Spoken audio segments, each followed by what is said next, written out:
Ladies and gentlemen, boys and girls, it's time for yet another stream, baby. Good afternoon, morning in New Eden. How we doing, everybody? It's good to see you. How we doing? I gotta turn this down in my ears. My volume was way higher than I thought it was. Your volume is sounding fine. Good morning, everybody. Good morning, Sunday morning. It's good to see you.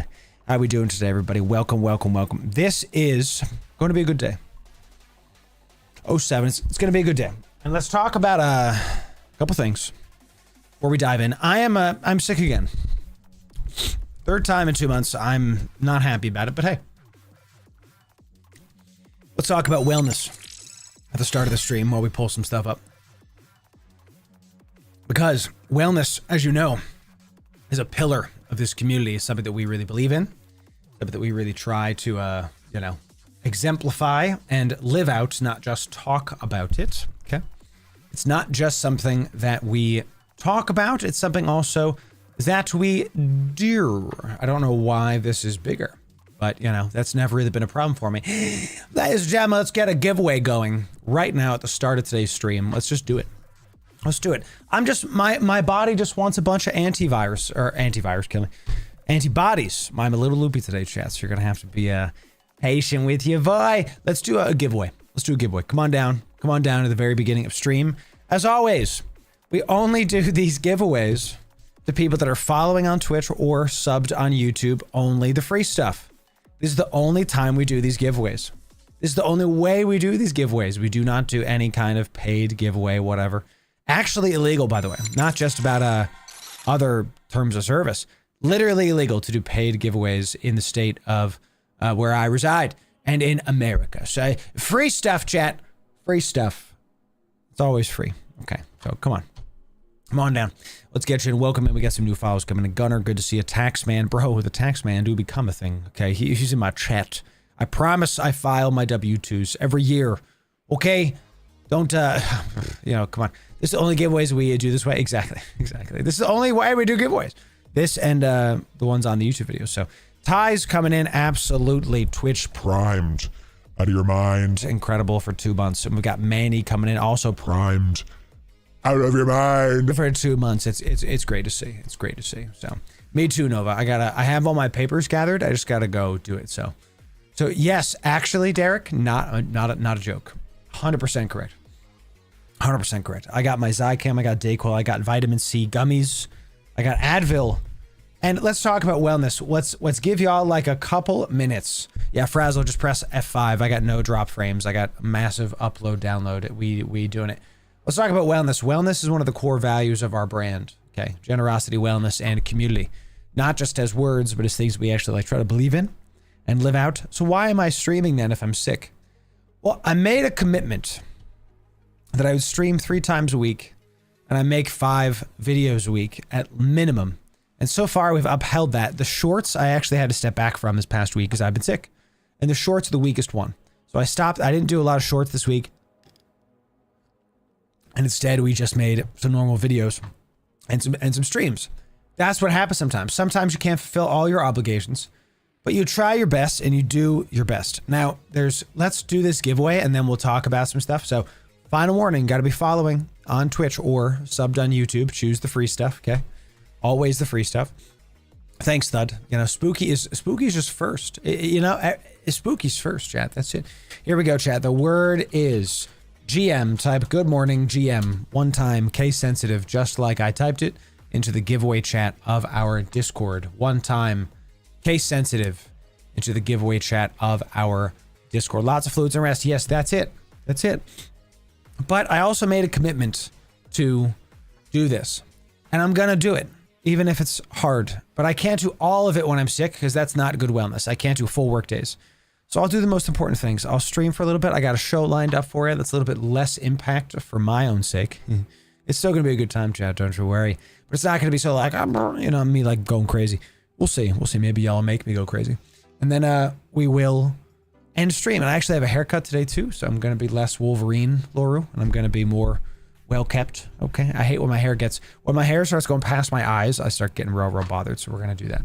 Remember, only one time, y'all. Only one time. That's all you got to do. So let's do going once. This is the best part about showing up to the start of streams is we typically do a giveaway at the beginning of the stream.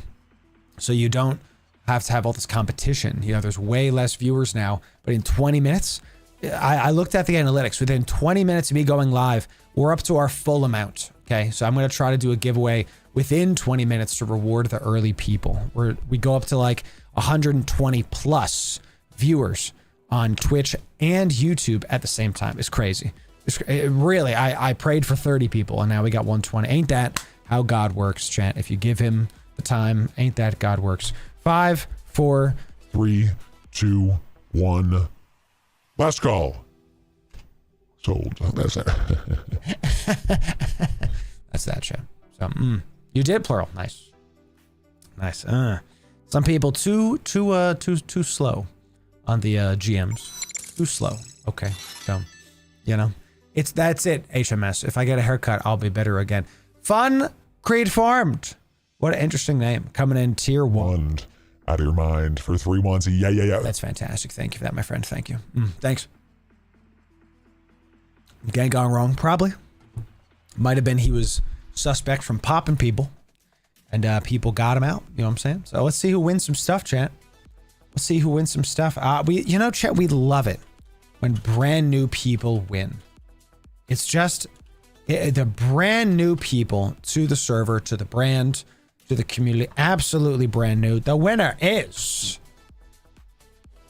We got Bojo. Congratulations, Bojo. Well done.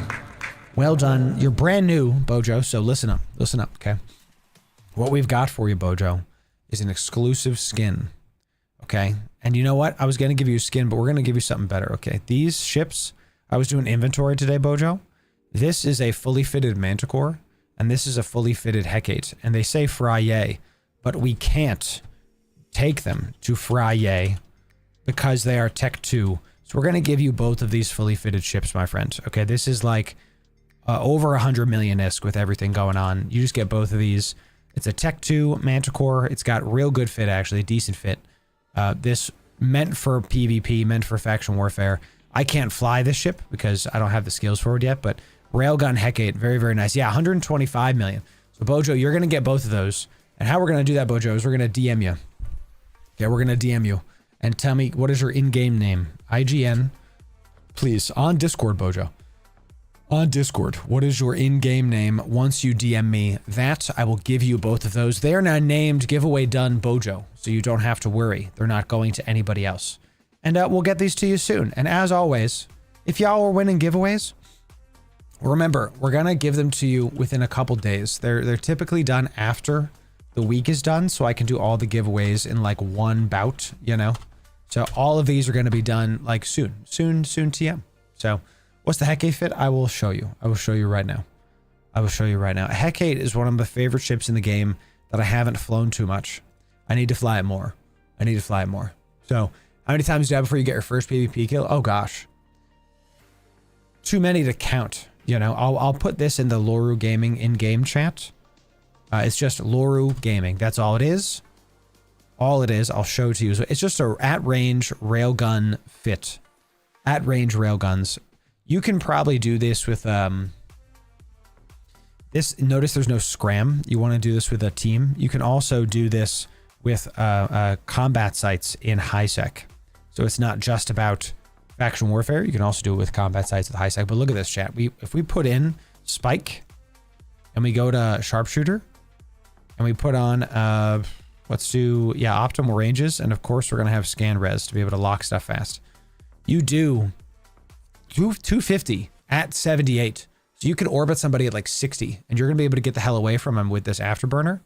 Not crazy on the afterburner, but what you do, the Hecate is more of like a finesse ship because the propulsion mode, and do you get more from the afterburner? No, you don't. Maybe we should try to refit this to get an MWD because this is only MWD. There it is. Yeah. Okay, so we'll have to see about this fit later. So, oh gosh, maybe more than I could count. If you're saying like how many times did I die before I got a PvP kill, I stopped counting. We'll just put it that way. But that's most people's experience in EVE. That's most of the time that happens, right? So, fix that fit. I actually just might. Tokyo, it's good to see you. Welcome in. So, does the man tell you where to go? Who's the man? I don't know.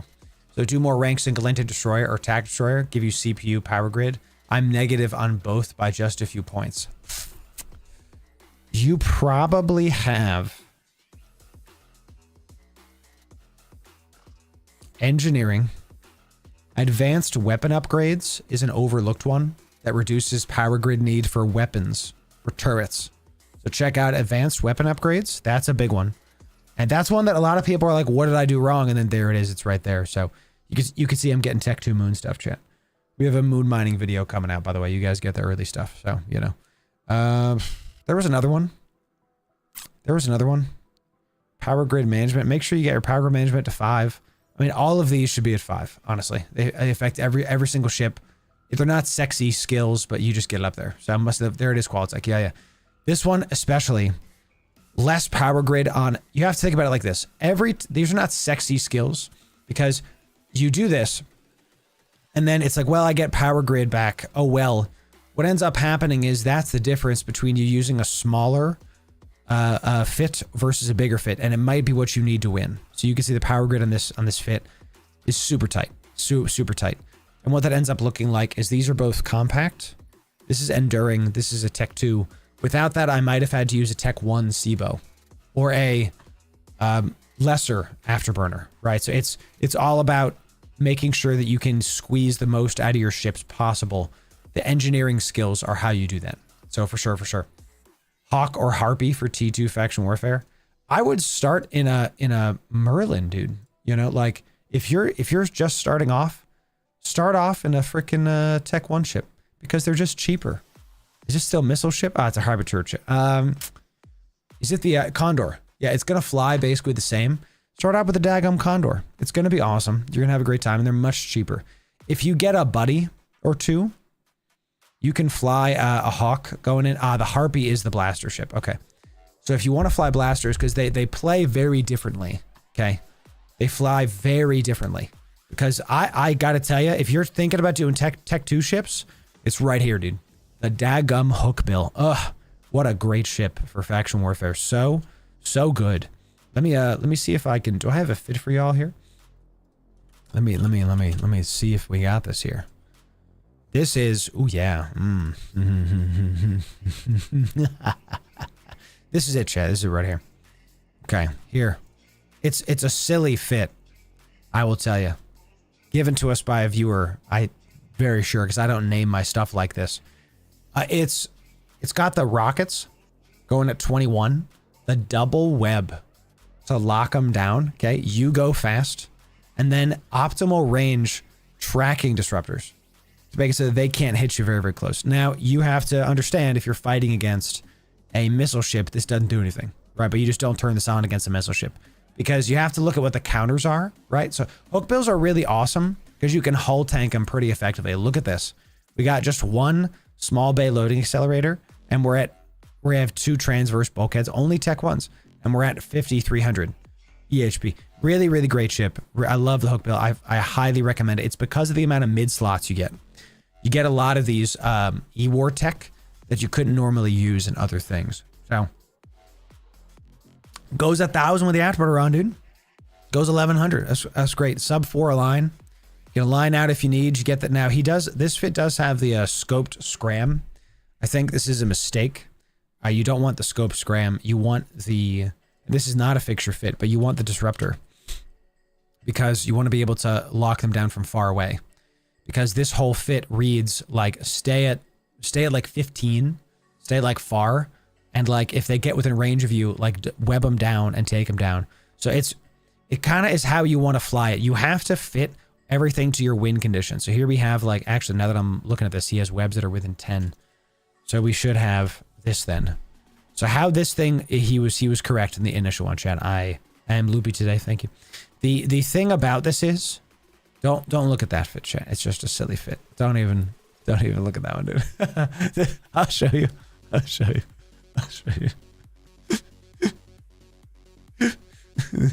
What do you think of the name of this ship, Chad? It's so good. Yes. Yes, I'm doing PI.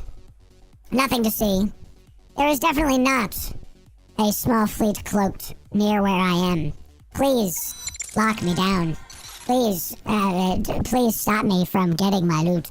It's silly, chat. Okay, this is you don't even need to lock onto something. We have an auto targeter to lock onto stuff, and then we scram them. Imagine you're ganking an epithal, and you get scrammed by the epithal. You just get, I don't. You just sit there and you're like, I don't know what to do. This would be so funny, dude. I love it. So you got the active tank, you got the optimal range. Yeah, you stay within range of them. If they get close to you, you just lock them down and keep hitting them, because we'll do a video on this later, but like webs help missiles a lot because it helps you to stop moving. So, all right, so that's yeah, just a couple quick fun notes, chat. Couple quick fun notes. So that's right, Z-Man. That is totally correct. Rick, it's good to see you. Thanks for the follow, my friend. A little bit of chat. I'm sick today, so thank you for, being here and having a good time. Let's get it done. I do have some fun things to talk about for you. Okay, let's talk about this foist. Let's do some announcements, and then we are going to talk about some goodies. Okay. Let me do this. All right. Ladies and gentlemen, we are continuing to grow on YouTube. I want to really thank you for sharing the video with your buddies. Hello. One sec, dude. My production is gone. Chat, I want to thank you for sharing the videos with your buddies. I want to thank you for watching the VODs. We are now averaging over 100 viewers on Twitch and YouTube simultaneously. We're still, the 2 PC setup has been tough to get going. I had to order grounding cables for my audio because I was getting audio feedback in between the two things. So I have, those are here now.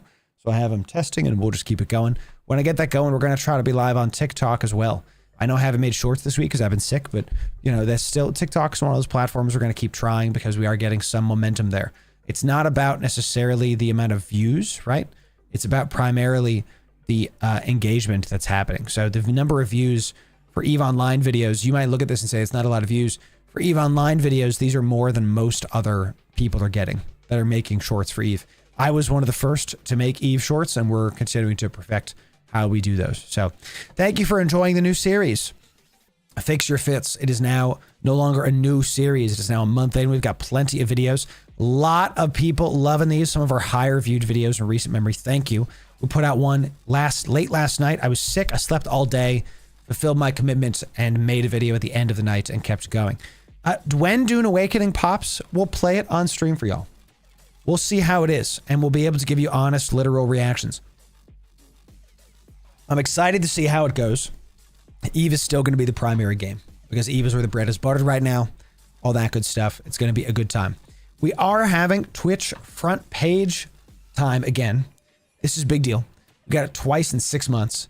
This is something that most creators do not get for their entirety career. We got it twice in 6 months. It's really awesome. Last time we averaged 7,000 viewers. Sorry, we had a peak. Sorry, we had a peak of 7K. We averaged like 1,700. But we started at 7K and then it like just kept dipping down because it's EVE. It's EVE. People are, it's to the masses. It's not everybody's cup of tea. It's very awesome. It's very awesome. So we're going to have a great time there. I'm planning a whole show. It's in a week. Is that next week? I hope it's not next week. That would be a... I have a lot going on next week. Oh no. It's next Friday, dude. Oh god. I think it's next Friday or Saturday. I have to look at my calendar. Oh no. I think my birthday party is next week, chat. We actually moved my birthday party because I got sick.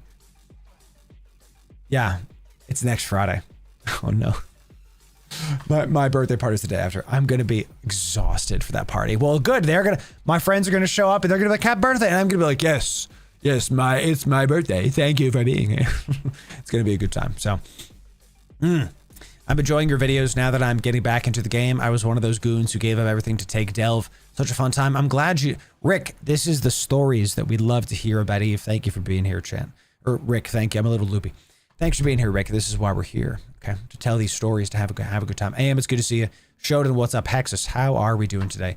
Have you done fly-alongs with followers and viewers? We do our Friday fleet, DaVinci. I love, by the way, DaVinci Resolve is my favorite video editor. So every Friday, we do fleets where everybody can join. You're more than welcome to see what that's like. You can see what that's like in our live streams. You can go to our live tab. Look at last week's Friday fleet. It'll be a good time. You like these thumbnails, Chant? You like these? I made these. So we use Midjourney to make cool like AI art, you know? And then I try to have like a theme. So for a while we were doing like ships, right? And then I was doing like space stations, you know? And then I did like dude in the chair, you know? Isn't this fun? And then for February, we're going to do a bunch of dude in the chairs. And then next month, I'm going to try to do something different. I think these are looking pretty good because I don't want the same thumbnail every week. You see this in some of the other EVE partners, and I'm trying to level it up. You know what I'm saying? Glad you like it, Shodan. Yes.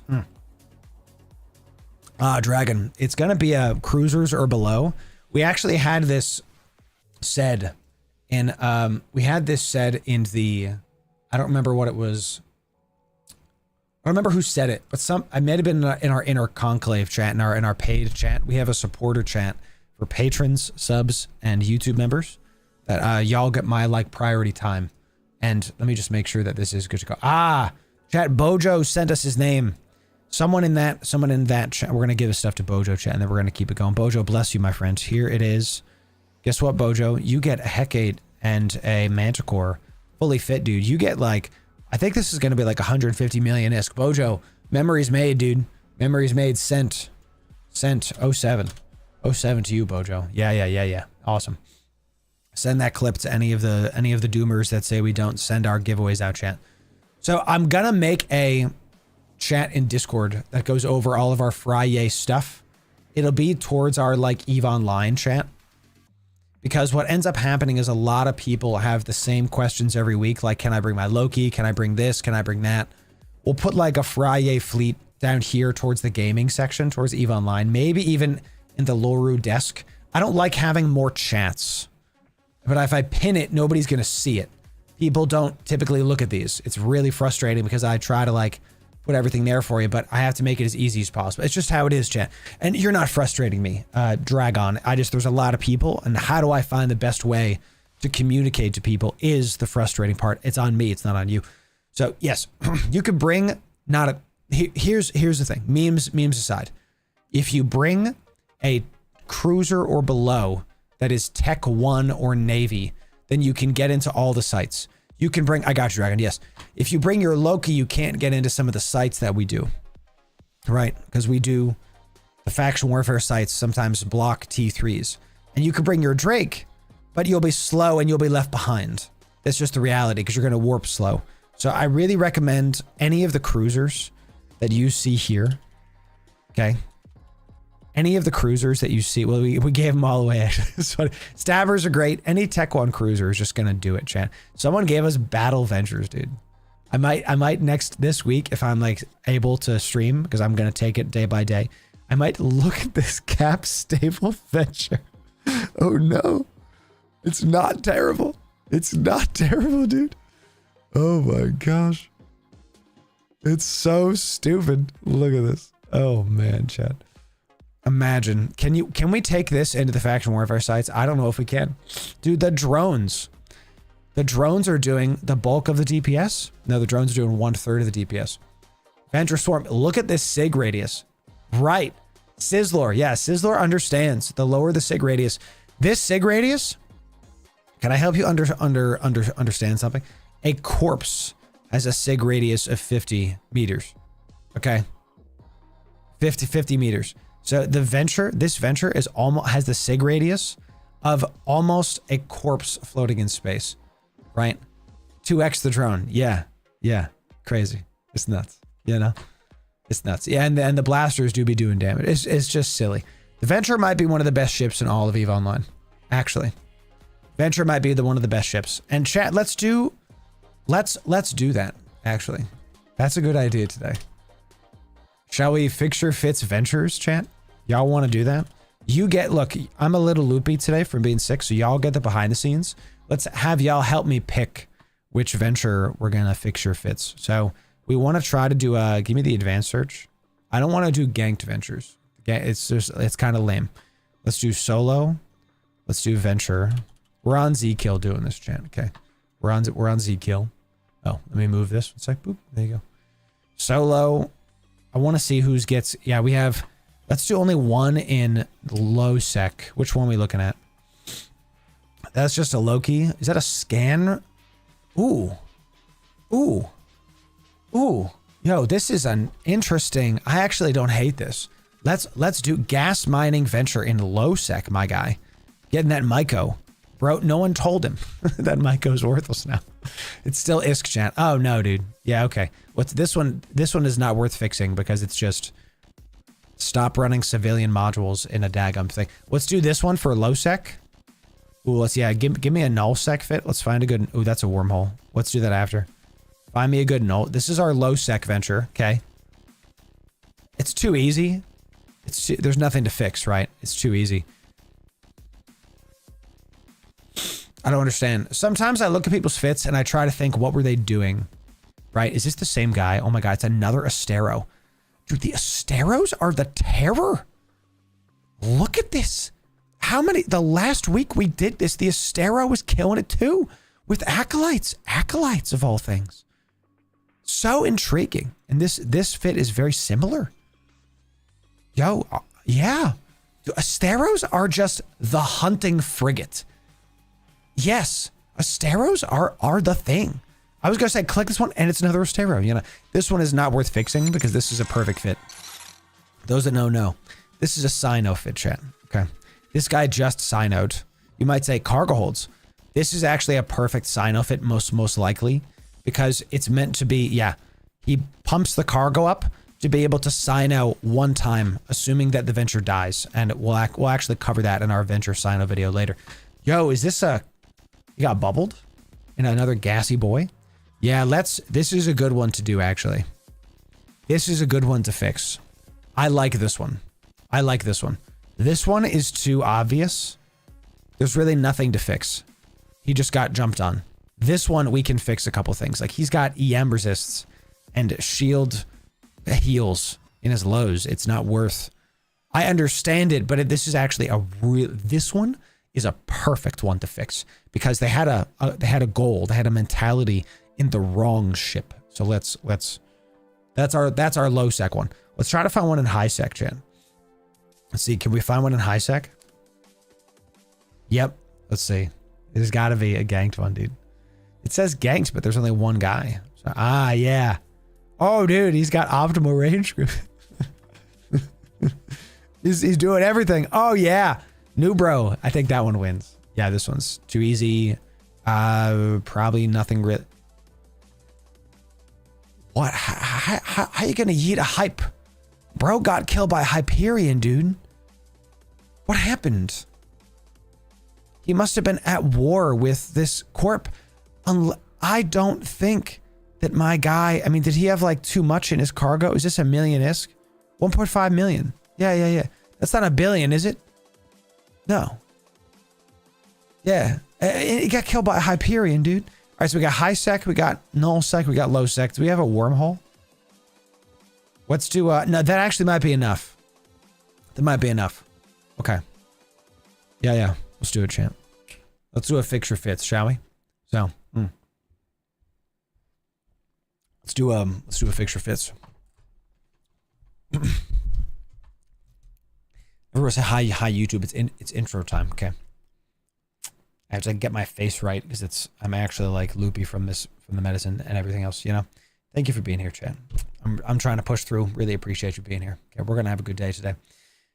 The Venture is one of the best ships in all of New Eden, and today, yes, we are going to have another episode of Fix Your Fits, the episodes that take the mistakes of others and help you to be a better Capsuleer. And we've got some Venture fits right here for you, and it really is one of the best ships in Eve, and we're going to show you the good stuff.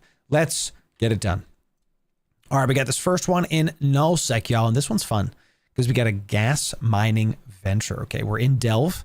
And we got quite a bit of ISK in here. We've got some gas. Dude was mining some Cyto Sarazen, and it did drop for the ganker. It looks like it did drop. Also, the gas cloud scoops. These are expensive. The gas cloud scoops are awesome. This is the first time we've ever reviewed a gas huffer in a fixture fit episode. Really, really good. And this was killed by an Eris, most likely Eris. So he got bubbled, and then was blasted away to high heaven. So Eris is, I was corrected in one of the recent fixture fit videos about how the Erises can do like 1k DPS. So thank you for that. Yes, and where he's off of a moon, probably on a gas site himself. Probably on a gas site. And you're going to notice some oddities with this. There's a lot of shield focused stuff here, and I want to just dive into this. Let's see how we can fix this fit. Okay, so the first thing to understand about the Venture is that it can do a lot of things, and I'm really glad that we found some of these fits before we started recording with the live stream viewers, and you're going to see that this fit is really interesting because they chose to push shield regen very high. We've got shield power relays, which are going to increase your shield regen. You're going to look right here. Let me get my pen tool going. Okay, you're going to look right here at active defense. We go from 15 to 21, 16 to 21. Let me move my pen tool here. You're going to look right. Come on, you're going to look right here. There it is. We move this right here. So you can go to 16, 21. So that's what that is. And we've even got medium shield extenders with an EM shield hardener. So this guy really, really pushed this to try to tank the null sec rats. But I'm telling you, this, and you are correct there, McCavity. This is the right fit in the wrong ship. Here's why. The Venture has a very small signature radius, and you want to really push that to its limits. So assuming we are going to be keeping gas cloud scoops, let's see how we can fix this. And I'm telling you right now, we start by getting rid of most of these. We have thermal. Now these resist modules are probably going to be to get rid of. These are probably catered to the mods, to the people that are mobs that are in the area. I'm sick today, chat. So thank you for dealing with my random words that don't really make sense. So let's go with the Tech 1 shield hardener first. Okay, just to plug that EM hole, just to have something that gets rid of the lack of EM resistance we have here. Notice we're at 0. We put this up, we're up to 30. Okay, so here's the thing. Shield tanking this Venture is going to help you to survive. But what will really help you survive in a Venture is a bigger, better propulsion module. Now, something that I find interesting that he didn't do necessarily wrong was the low slot had a power relay. This is because the gas scoops, the gas huffing, it don't actually get you. There's nothing in the low slot to help you, okay?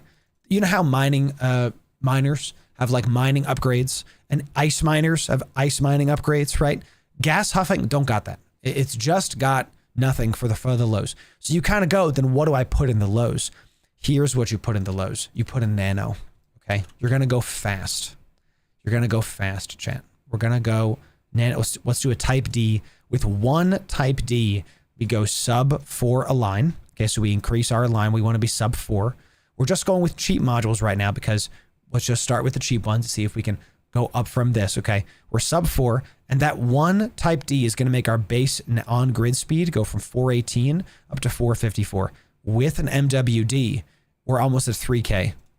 We take this down, so it gains us almost 200 on the on-grid speed. Why is that important? Because it's going to be harder for us to hit. Now, if you want to make sure your SIG radius is doing the right things, if you want to be properly SIG tanking, let's throw in an afterburner, because you're going to notice with an MWD, my SIG radius goes way, way up, and you go fast, and this is where you have to test. You have to see if you fit something on there, does it work? Can I fit a 10 MN? Oh baby. So we can fit a 10 MN, but it's going to cause the rest of our, you'll notice the power grid is now shot, completely gone. So what else could we put in the mids here? Well, you already know what it is, y'all. We're already going to throw it in. You don't survive if you can't get rid of the people ganking you. You got to go fit a bursty jammer, okay? You want to lean in to the ship's win conditions, and this ship's win condition is being able to align out and leave and not get hit on grid.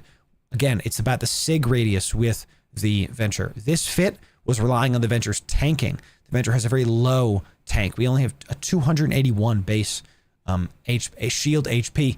Not good. Yeah, Sacred for sure. Oversized afterburner for the win. This is a cruiser level afterburner, and we're putting it on the Ventures. You can see we go 2100, and when people are hopping on you, 3K, you're out, dude. You're out. This is it. Ventures are made of paper, right? So you don't want to tank them. You want to give them more utility instead. So what you're going to do on the gas cloud is you're going to orbit the gas cloud at 0. You're going to orbit on the outside of the gas cloud, and you're going to keep your afterburner on. Okay, and we see we go away with the burst jammer on. So what we're going to do in the rigs, this is a trick we've done before. In the rigs, we're going to fit engineering focused things to be able to not have that cap problem when you have a burst jammer on. Hi, honey. What's up? My wife is here. Oh, thank you for snack. I love you. Anything I can do for you? You're a great wife. Thank you for snack, honey. Try to get you a wife. You know what I'm saying?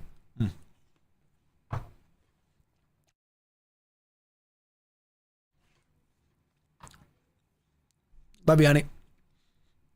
So what this means, this cap right here, is that one pulse of the burst jammer is going to get rid of all of your capacitor, and then you only really have one shot to do it. And look, you have to do something. What if we turn off the gas hoppers?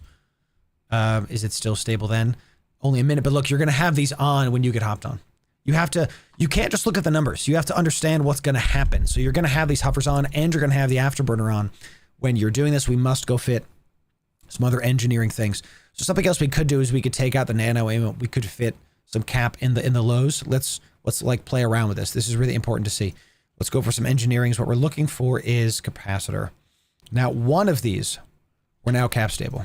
What about this? Down to a minute. Capacitor control circuit is regen. Recharge rate. I typically don't do recharge rate. I typically do the other one. Is it capacitor capacity? And I always forget which one it is. Let me find it, chat. Is it it's not processor, that's CPU. Semiconductor? This one.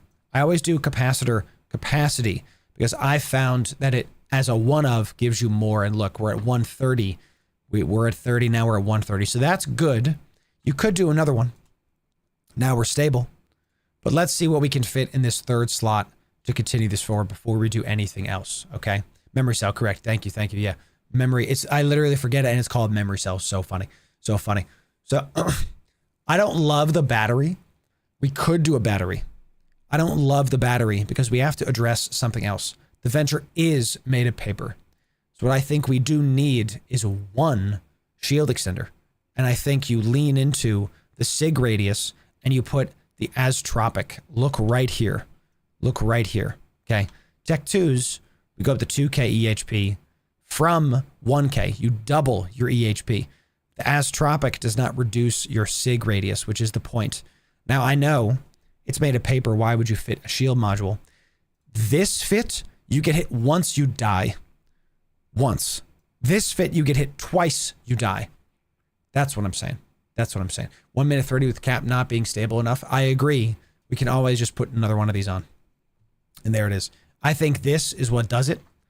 Now, this is kind of where you have to cater.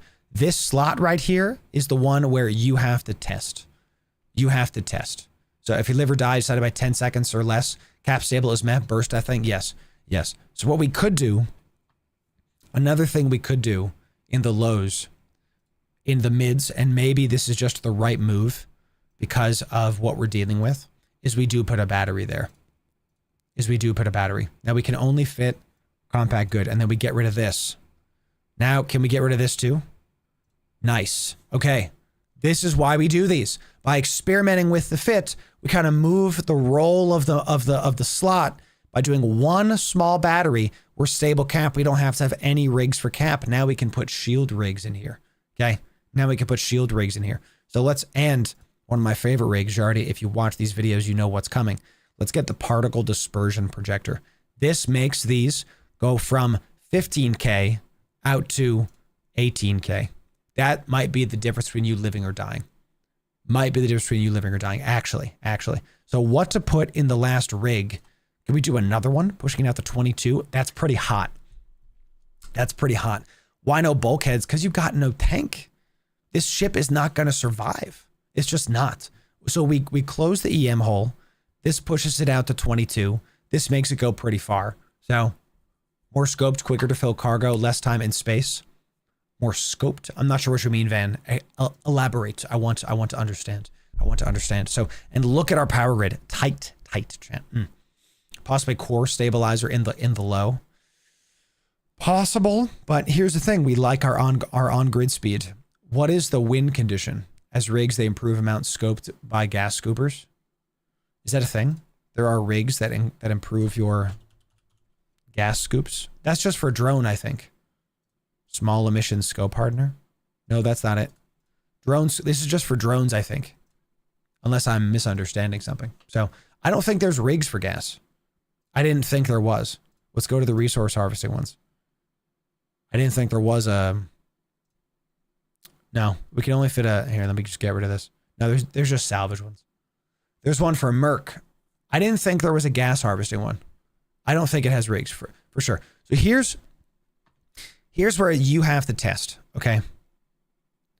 If you put 2 particle dispersions on this module goes out to 22. If you take one off, it goes out to 18. Here's why this is so powerful. This one module is going to, with 2 of these rigs, is going to counter both short range scrams and some long range scrams. You can't counter everything, but it's going to counter that by itself. What we also might need is in the lows, we might want to get a warp core stab. Let's see if we can fit it with all of this. And we can't. We're over by just a little bit on the power grid. And we have most of this is already compact as it is. Correct. And I don't really want to fit. This is such a tight frickin' fit, dude. Let's go for the Type Ds again. So I think this is the better module because it counters both. I don't think it's enough EHP, to be direct. But we have to go for what is your win condition in this ship? Is your win condition to tank, or is your win condition to get the hell out? So with this overpropped afterburner, you're going to be zipping around the gas cloud constantly. If somebody hops onto you, you overheat this going 3K, which the nanofiber helps, and then moving out. I'm telling you, I think also this EM thing, we got to get rid of this because we have no other tank. And it's not the right move for this. What we want to do instead is we want to fit more auxiliary thruster. Show this to me right now. We want to fit another aux thruster. Because with a low friction, we're not getting this sub 3. Wow, pretty close actually to sub 3. Oh baby, can we do Tech 2? Can we do Tech 2 nanos and go sub 3? Does it fit? It fits. We're sub 3. A Tech 2 low friction. But that doesn't give us on-grid speed. Here's why low friction and align time is not going to work for us. We're going to be using the afterburner on grid. Okay? All right. Range on burst, only 22k. You need the tank at least one shot. I actually kind of agree. So here's what I think we do instead. Instead of the low friction, because we're going to have the afterburner on, right? So we want to do a polycarbon. A polycarbon is going to help your align time and your on grid. But if that's the case, just throw on the aux thruster. Aux thruster is going to do just on grid speed. Now what are we up to? Are we above 32? Nice. Nice. Switch to scoped burst. Possible. Possible. That's a good idea, actually. Because I think that has a longer range. Let's do burst. Scoped is longer range, 20. It does. Yeah, scoped burst is more cap, but it's 20. Okay, so we're still stable. Here's what I think we do. Here's what I think we do because, and we'll cut out some of this because we have a lot of this going. Let's go for rigs. And what we want is we're going to go back to that engineering rig. And we're going to get semiconductor memory. Is this the one? Memory cell, right? Because this is the one that's capacitor. Capacitor, capacity. And let's do a Tech 2. Does it fit? It fits. Now, a Tech 2 is 130. So is a Tech 1. So we don't need to get the Tech 2. Just don't need it. And then I do agree, in the mids, we got to fit something for shield. We have to have some kind of shield. So we get the Astropic. I think this is it. I think this is it. Because remember what we're going to be doing. We have Tech 1 gas scoops. We're orbiting the gas cloud with our afterburner on. Our nanos and our auxiliary thruster helps us to go faster on grid, but the afterburner is going to be on. So we're not looking for cap stability. You're right, Hecker, but we do need to run it more than one time. And without this, it runs one time, and that's just not gonna cut it. So one semiconductor memory cell, we can run it 2 or 3 times. Because look, you're gonna turn the gas cloud scoops off after they jump on you. We're good. Look at that. We're good. Easy. And then you can keep this going, whatever. We can tank 2 shots. 2 shots. Okay, read my mind. There it is. Right, exactly. Exactly. You can tank 2 shots instead of 1. The Astropic does not increase your sig radius, which is the point. The Burst Jammer is going to counter both close range scrams and far range scrams within reason. You can't plan for everything, right? The Particle Dispersion is going to push out the scoped Burst Jammer from 17 to 20. That's really going to help you against a lot of ships. The Memory Conductor means that you're going to be able to use the Burst Jammer and the Afterburner at the same time once you turn off the gas cloud scoops, okay? The auxiliary thrusters are going to help you with your on-grid speed. Overheated when you get ganked, you're going 32. This is assuming you don't have drugs or nothing else on. And you're going to go faster. The faster you go on-grid, on afterburner, you're also going to be able to get the hell away from the rats. This is your fit. This is your fit, okay? This is it, where you're going to be able to maximize the chance to get out in Adventure in nullsec, okay? You're never going to be able to plan for everything. This is where you have to test, okay? You're going to, anybody in a Loki Chad, you can fit a Loki to one tap this venture. We're not fitting this ship to counter that. This is where you have to know what's in the area. So I always try to make the fixture fits to what actually killed us. So an Eris, what's going to happen? This Eris is going to warp to you. It's going to bubble. The moment you see that stuff, you scramble, you align out, and you overheat your afterburner, right? You're overheating.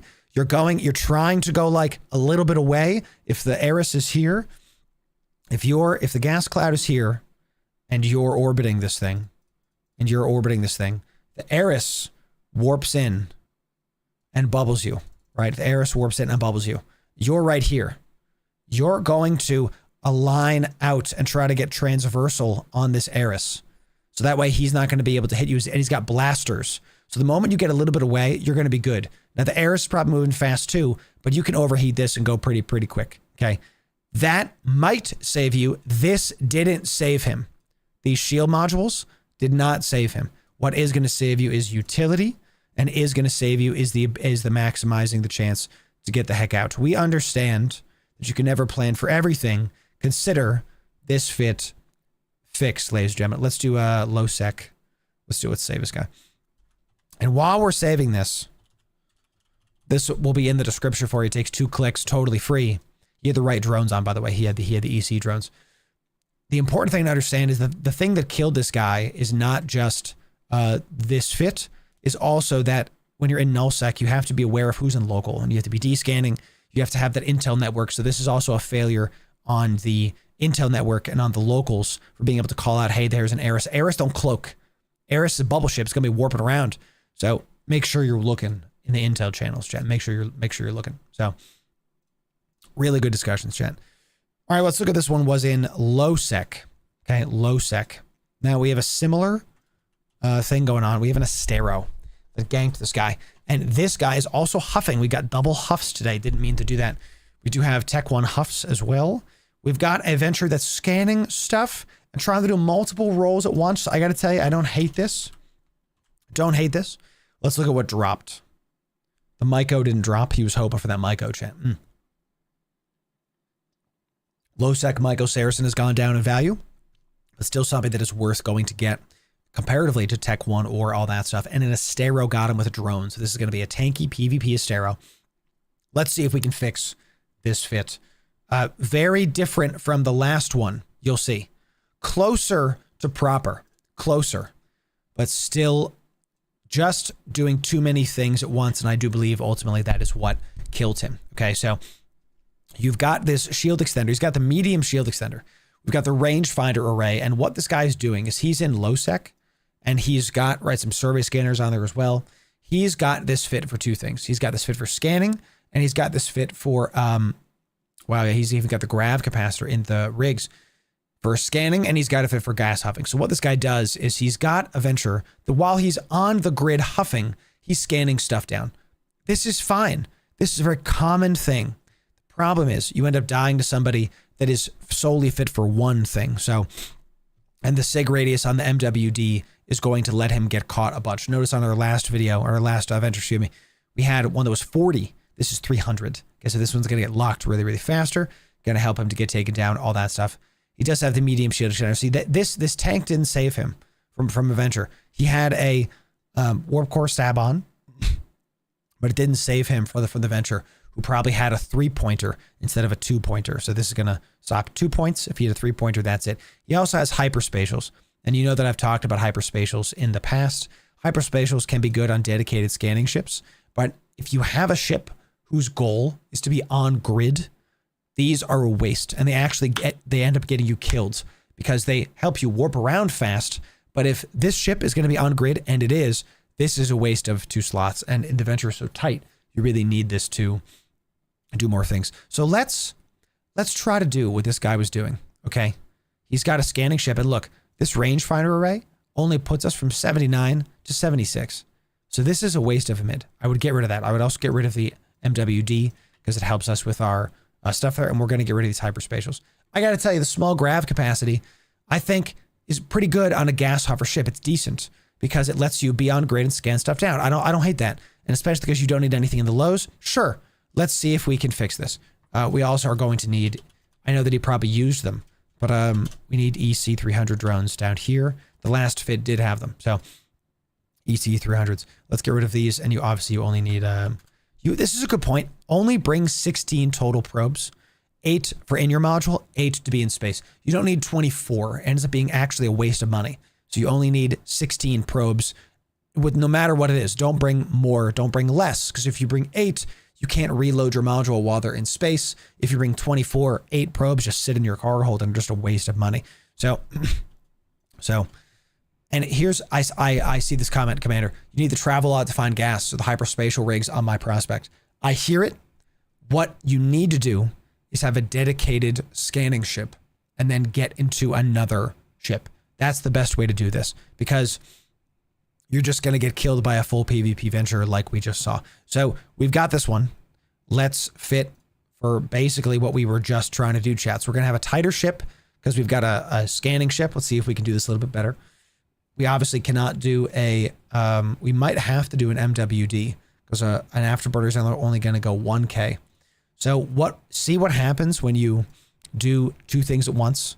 You end up getting a ship that is sub-efficient in multiple ways. The last fit we did was really efficient, really, really sick. But because we have like scanning and gas huffing, ends up being a little bit weaker. Let's see if we can fit a burst projector on here. Let's see if we can fit a burst projector. We got our compact. Let's do our scopes just to push it out more. And he's got his medium shield extender, but we run out so fast, dude. We run it because the MWD is just absolutely going to stop us from being, you know, MWD is going to stop us from doing stuff. So we need to survive a little bit of tank. Let's see if we can basically take our last, we're already moving towards this. Let's see if we can take our last venture fit and modify it slightly to be able to fit the scanner. Because that's what we're moving towards. That's what we're moving towards. So can we do a probe launcher? We can do a probe launcher. We have that. Let's fit. He was using sister probes. This is correct, by the way. You want to do sister probes, even though they're more expensive. They increase your bang for your buck. They're just better. So can you do this? Honestly, chat, I think you just do exactly this. You have the room. You have the room. I think this is it. AB is, I think this is just literally the last fit we did. Throw in a probe launcher. 69. We even got the nice number, chat. I think this is it. What do you think?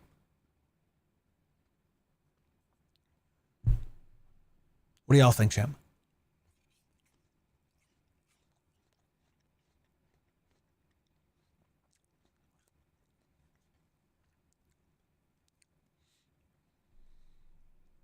Yeah.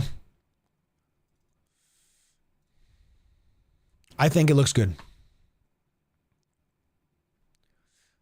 Normally I do Grag. It's a great question. But we have no shield. We have no, we're so tight on everything else. What's going to help us to live?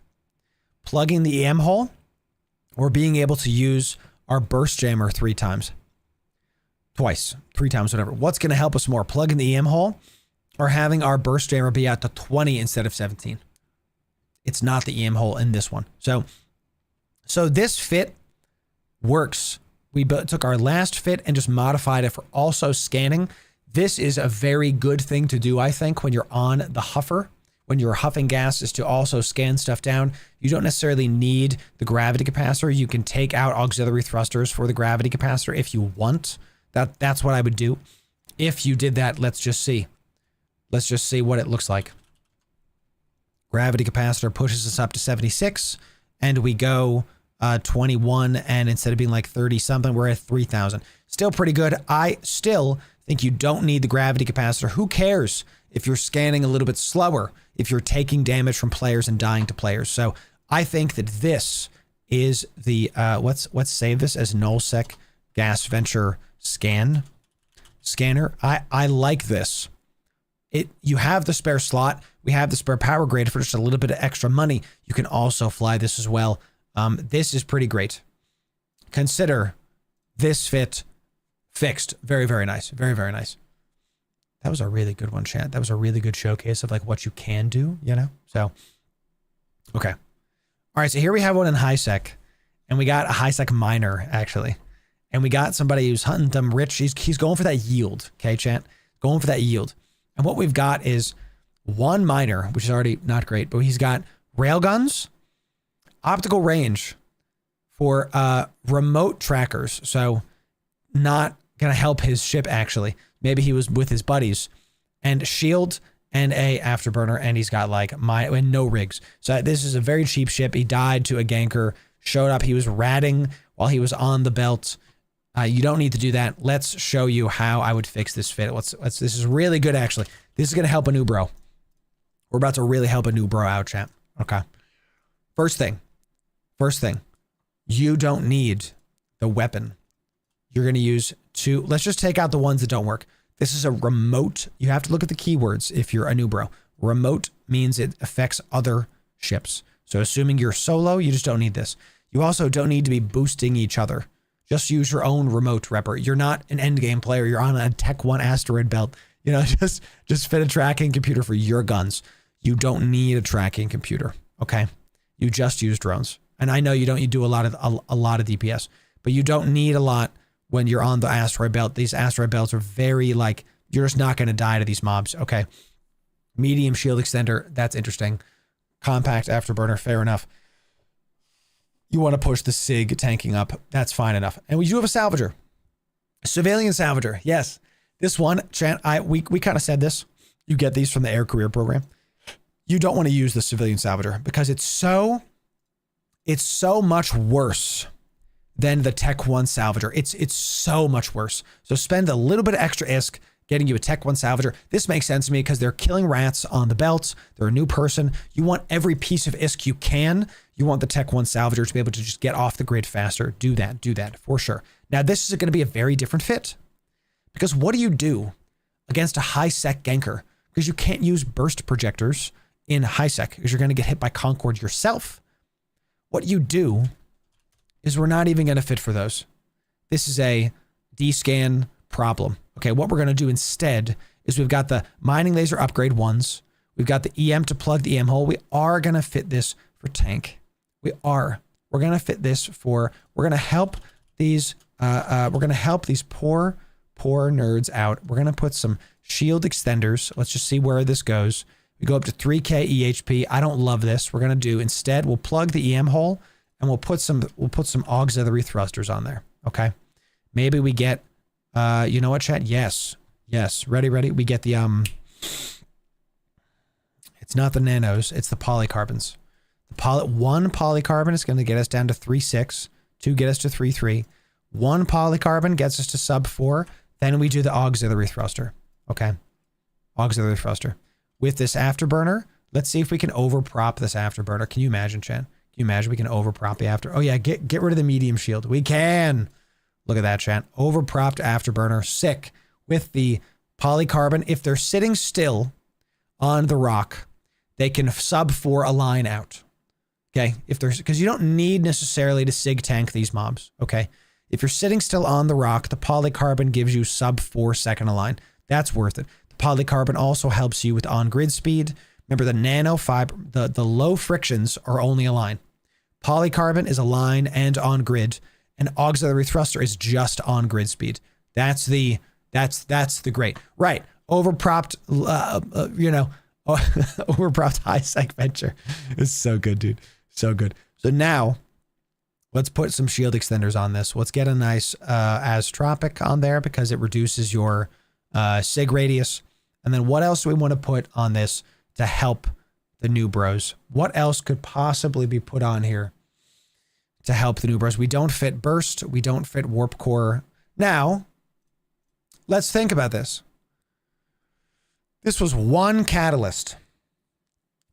You could argue fitting a warp core stab, but I'll be honest with you. They're going to scan your fit and they're going to bring 2 instead of 1. And it's not worth fitting a warp core stab in high sec. I just don't ever think it's worth fitting a warp core stab in high sec. Literally ever.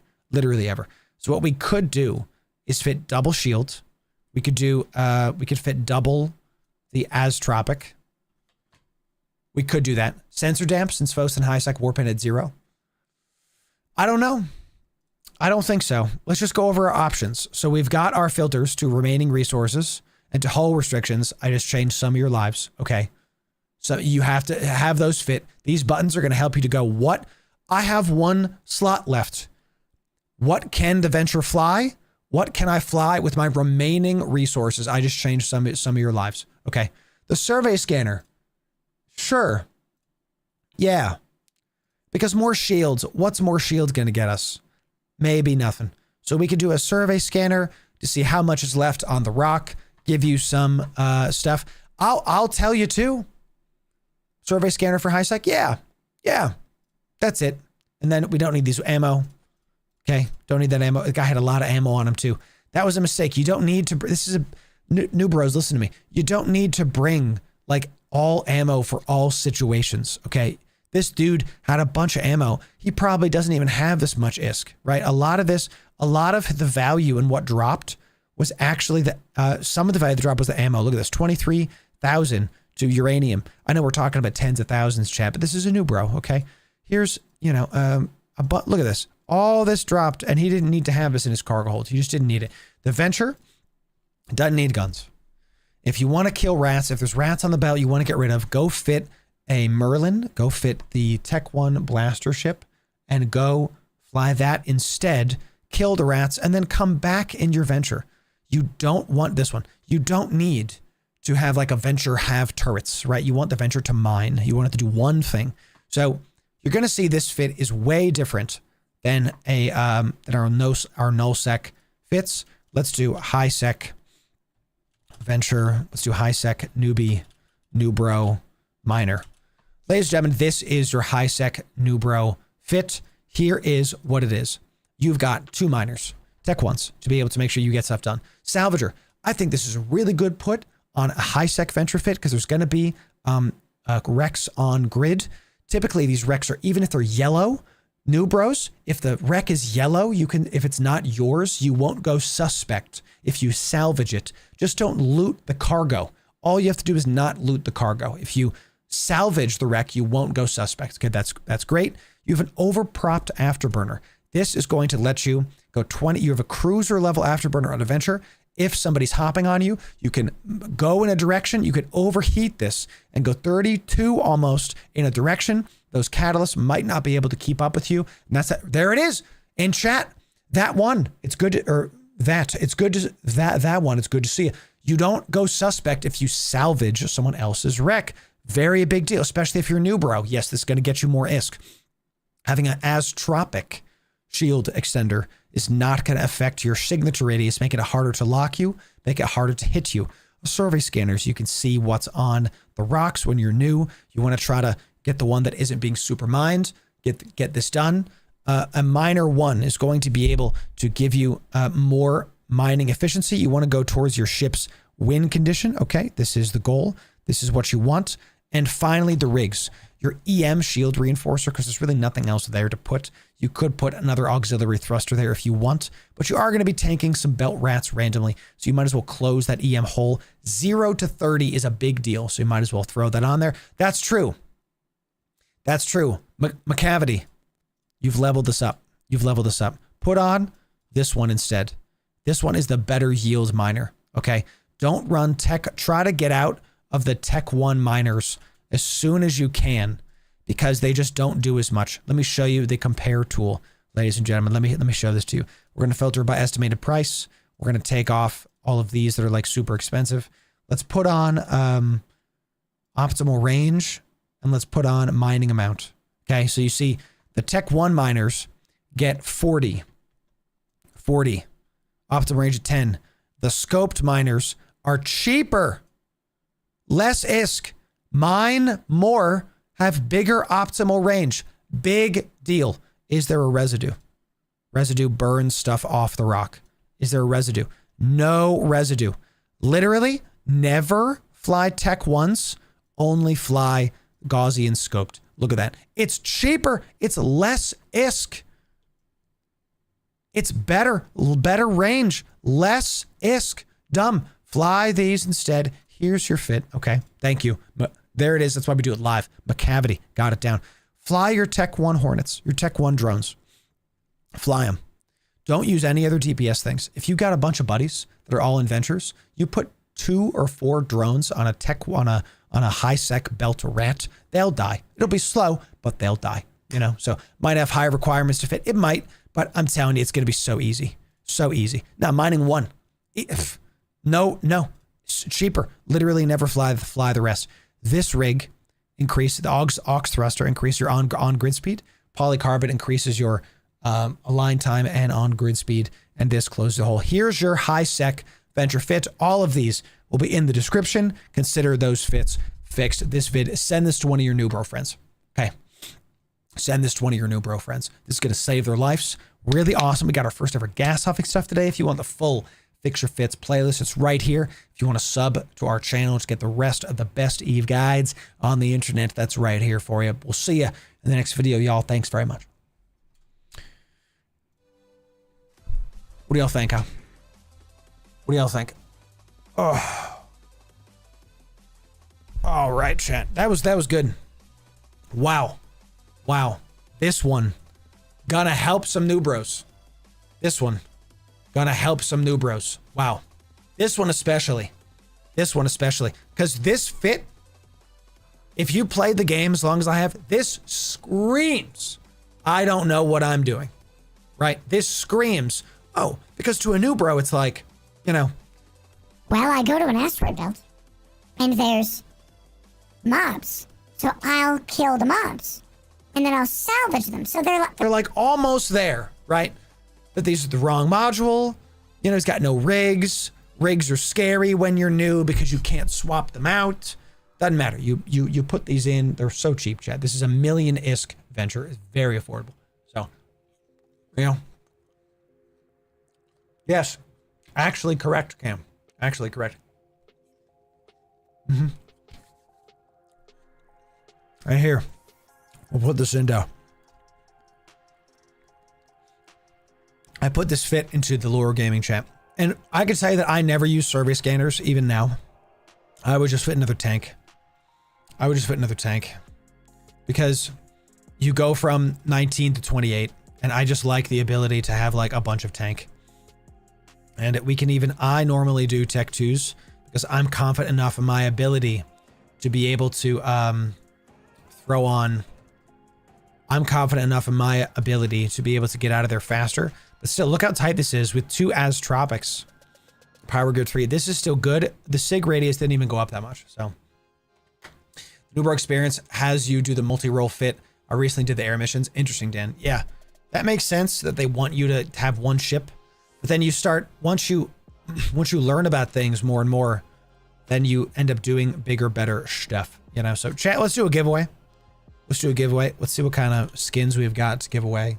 Y'all have been doing really great today. Thank you for dealing with me while I've been sick. I am sick again.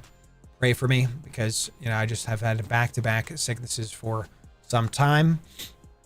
I'm like, I joined that. I went, yes, happy. We had a new person literally win today. Chat, let's do a giveaway. Come on down. In order to get in on this giveaway, you got to join us on Discord. And you got to be following on Twitch or subbed on YouTube. Always the free stuff. Forever the free stuff. Come on down. Get on in. Follow the on-screen prompts. We'll be able to get you in and get it going. I'm going to have a snack, chat. Okay.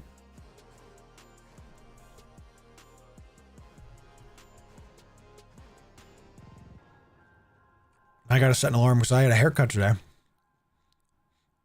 We'll give y'all a couple minutes. To be able to do this. Couple minutes. Okay, come on down. Snacks first. Snacks and water, chat. Drink the fluids. What are we giving the people today? Let's see. I got one Myrmidon skin left. Chat. Let's clear the screen here. I got one media miasma Myrmidon skin. Tie-dye for when you're in tie-dye, chat. One Myrmidon skin left. One of you is going to get this. Just one. Let's give it away. Let's do it.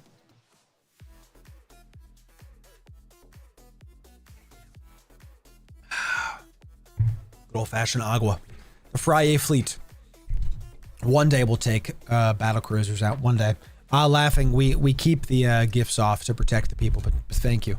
Laughing's a new viewer and a new patron. Bless you, Laughing. Bless you. You know, all good. All right, chat, let's do this. So you've followed us on Twitch. You're subbed on YouTube. Pick your favorite, the free stuff, okay? You linked your Discord to the various things, whatever one you're like following on, okay? Then you're going to type the word that we say in chat. And the word, ladies and gentlemen, is code Loru. Type in code Loru one time. Yeah, the word is ibuprofen. You know, type in code Loru one time. Case sensitive one time. Case sensitive into our Discord. So we have 3 more of the Hulk skins. Maybe we'll give some of those away hours in, type it into Discord, my friend. Discord. Ladies and gentlemen, if you are following us, you know that we are affiliates on the Marquee Dragon site.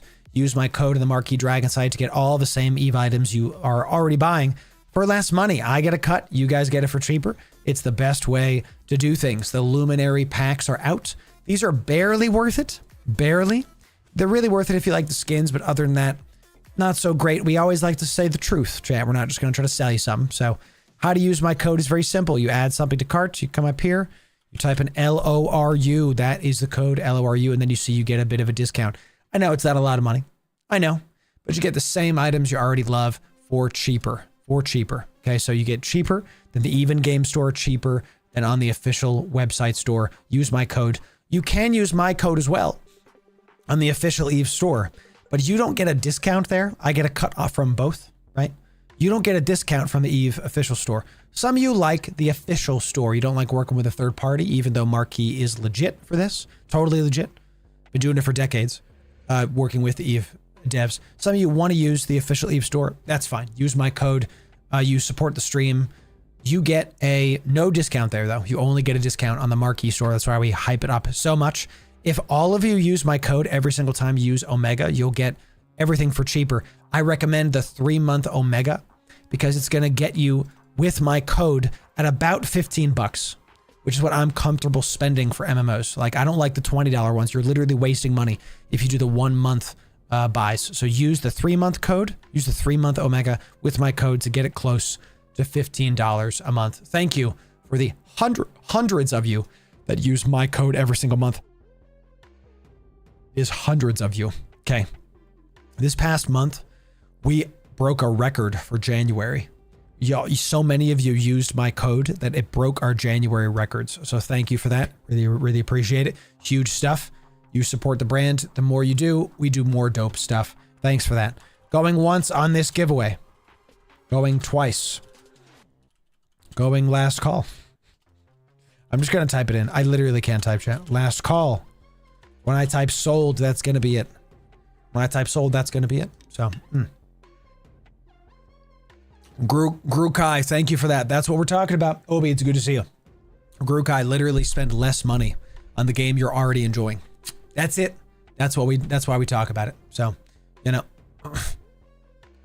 I'm a player who's getting bored of EVE. I live in Null. What would you suggest? Try new things, man. The game is your oyster. Try new things.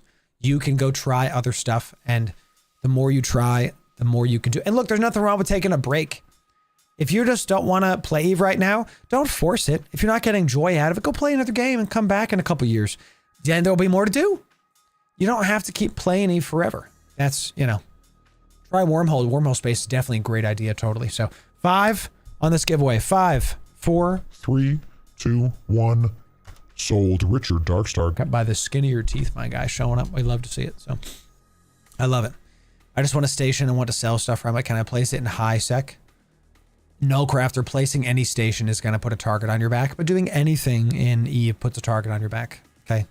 You can make a free port for people and have a place where you can, like, here's the thing. Null Crafter.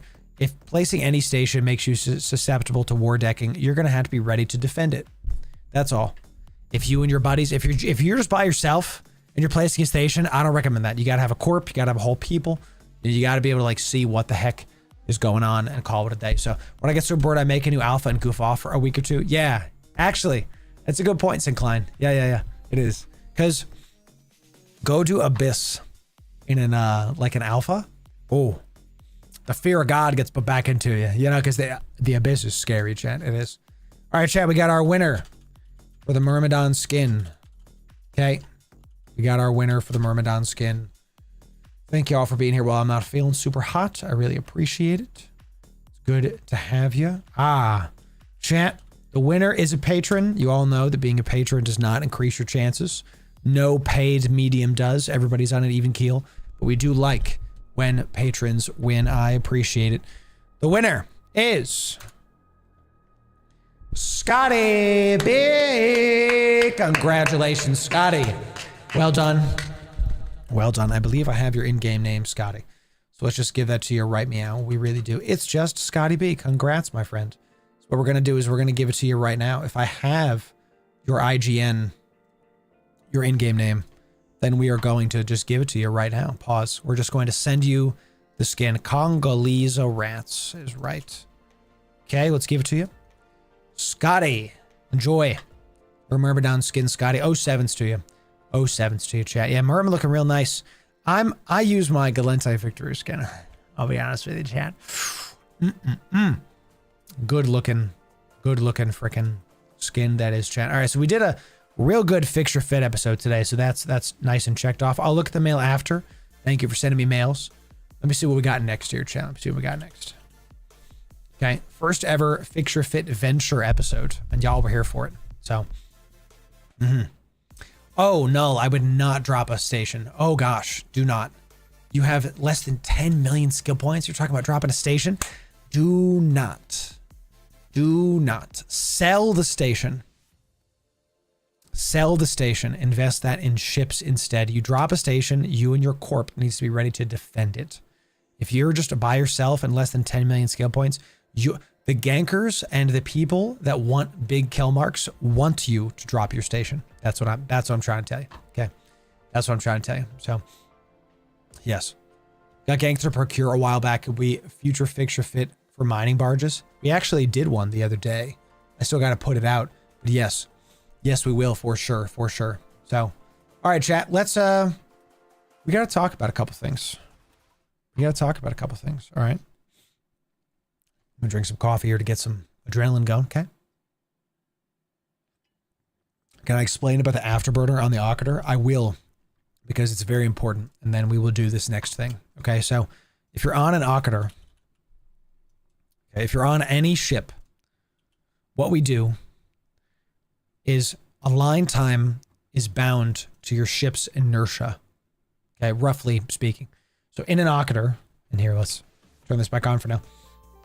What happens in an Occator is your base speed, your align speed is how fast you get to warp.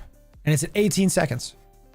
And even if you fit all your modules for align time, you're still going to have like an 8-second align time. It's an eternity on grid, and you lose out on all the tank. You can see with my utility Occator, we take this into like, dangerous areas of space. We got the interdiction. We got the cloak. We don't use the cloak for a micro warp drive trick. That's not what this is. We use a cloak to be able to sit on a save point and like chill. We have utility here. Okay. What happens with the afterburner is, notice how because of the afterburner skill, the activation duration time is reduced to 8 seconds. Okay. What happens is you press warp, you one pulse the afterburner. Okay, you do it. Turn on, turn off. And then when you come out of this, when this is done, you immediately it immediately takes you to warp. Immediately. Now, this doesn't work when you're coming out of stations. I'm gonna show you. I'm gonna show you right now, actually. We're gonna demonstrate this live. Okay. We're gonna demonstrate because it's easier to show you. Okay. What we do when we're coming out of station, we don't warp to a gate ever, because when you're coming out of station, you're gonna see that you have some velocity. You actually come out you come out at maximum speed. So what we do is we warp off to an instant warp off point. We have an insta warp, and I just warp to it, and then there it is. We just immediately go to warp. Don't ever, and I'm in Jitta. I have not died in Jitta in years. Okay. Because we warp, look at this bookmark. Look how far away this is. We are thousands of kilometers away from stuff. Okay. We instantly warp off. We cover how to do this in our other videos. Go watch our advanced freighter hauling video. That's the one to do it in. Okay. Once we're closer to a stop, watch this. I'm going to warp to this Stargate. Sure. Whatever. I warp to this. I'm going to immediately look at my afterburner. I pulse it on. I turn it off. Watch what happens when I come out of this. Watch. Boop. And then we go to warp. See? See how that works? Okay. It has to do with your maximum velocity and your align time. And there's some, stuff involved with the game itself, whatever. What we just showed you is how to take an 18-second align time brick and put it down to 8 seconds, and it's bound sub 8. and it's bound to your Afterburner skill. Okay, I do believe you have to get Afterburner to 5 to do this. But that's fine, because that affects all your... Yeah, it's Afterburner to 5. But it's only 256,000 skill points. This will take you less than a week. I think it's less than 2 weeks. This is one of the... And it affects every ship you fly that has an Afterburner. So good. So good. It's like the MWD trick, but with an Afterburner. Same mechanic, different purpose. So this is really important, actually. And let me just... We're going to do chat. I'm going to warp to this station within 100, and we're going to get back to Jeddah. And you're going to see me do it live. Okay, we're going to head back to Jeddah. Watch. Let's go to here. Let's head back to Jeddah. And watch. Look at that. I instant warped. Isn't that awesome? The micro warp drive cloak trick. What that's point is to let you be invisible and untargetable while you build up warp speed. This is good for if there's tornadoes, if there's stuff that's coming after you, if there's stuff that's on grid that's meant to instant pop you. That's what that's for. What this is for getting from A to B as fast as you freaking can. Is for getting you off grid faster. This one, it's about understanding what one module on your ship can do versus multiples. If I fit all of these for align time, I lose out on all this tank and I go just as fast from A to B warping. Do you see? There are people that fly Tech 2 haulers right now that are watching me do this going, oh my God, like, oh my God, he's warping so fast. Oh, freaking A. Yes. Now you never ever press dock, do you, chat? Do you? Instead, we have an instant dock point. And I'll show you the point I use for my freighters. Here's the final thing that we do. I'm warping. I have my destination set. I've literally right-clicked set destination. I'm going to turn on my autopilot once I'm warping. Watch this. This is the other big hauling trick, okay?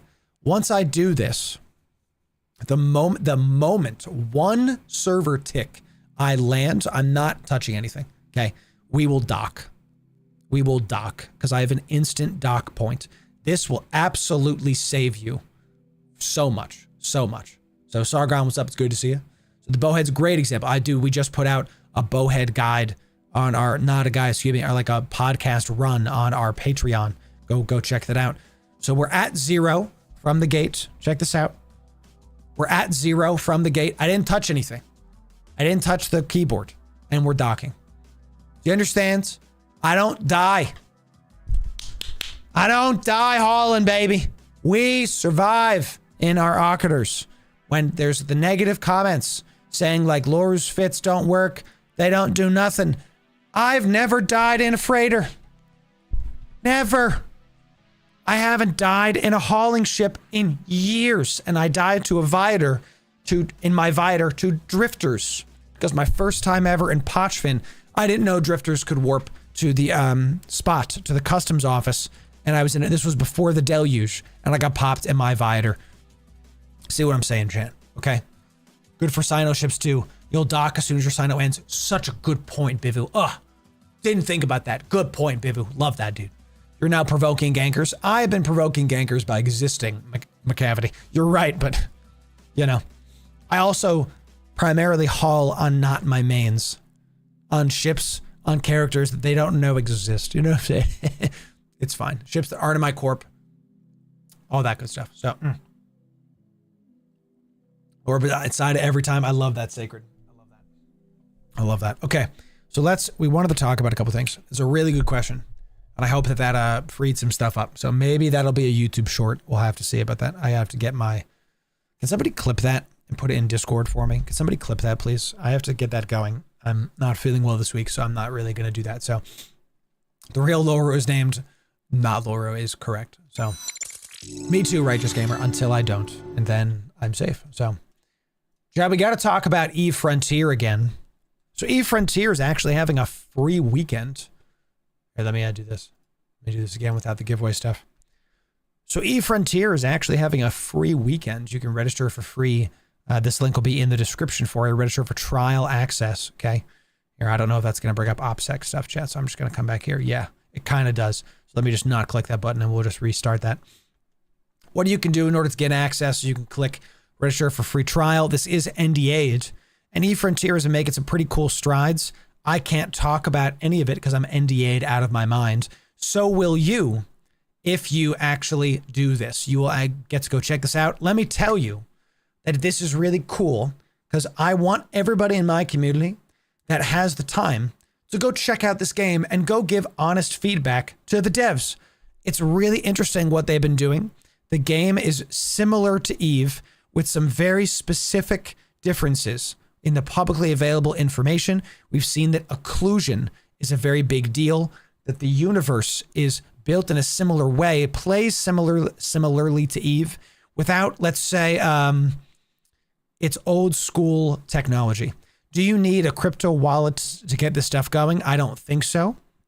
Do you need to understand Web3 in order to do all this? I don't think so. I think you just need to go check it out for yourself.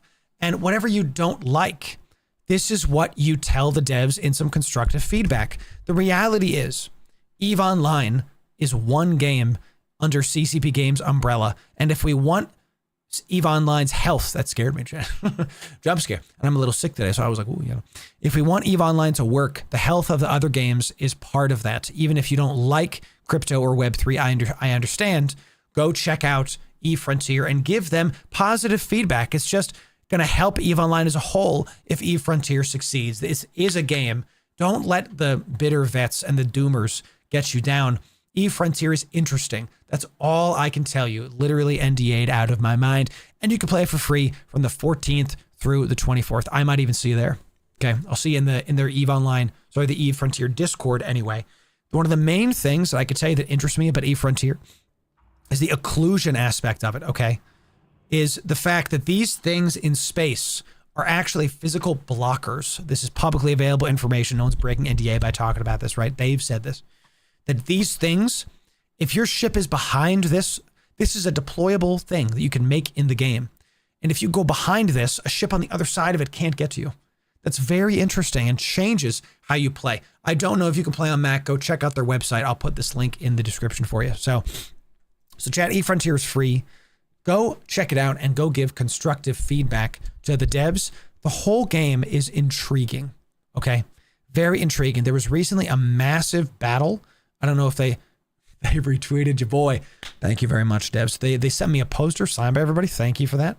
I'll tell you though, I'm honored by this. I'm still going to report to you, the viewer, if it's good or not. If the game is bad, I'm going to report on it. I'm hoping the game is good. When I can make videos and guides on it, I'm really hoping that the game is good so I can say that. The game will be good if you go test it and give them feedback. Okay? So, you know, that's just how this goes. So this is my call to my community.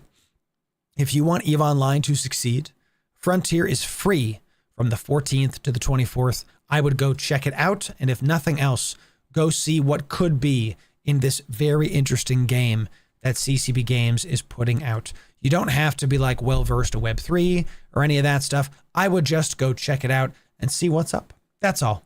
Go check it out and see what's up. Give them feedback. That's it. Super fast video. We'll see you in the next one. Thanks very much, y'all. We will see you soon. That's it, y'all. Just a very, very quick video there. Very, very quick. One for YouTube. One for YouTube. Okay. What do y'all think? So now that I'm done with my spiel, what do y'all think about eFrontier, chat? What are your thoughts about it? You know, what are we thinking about eFrontier? No NDA talk, of course. So is it Eve 2? Maybe is the only answer. Maybe.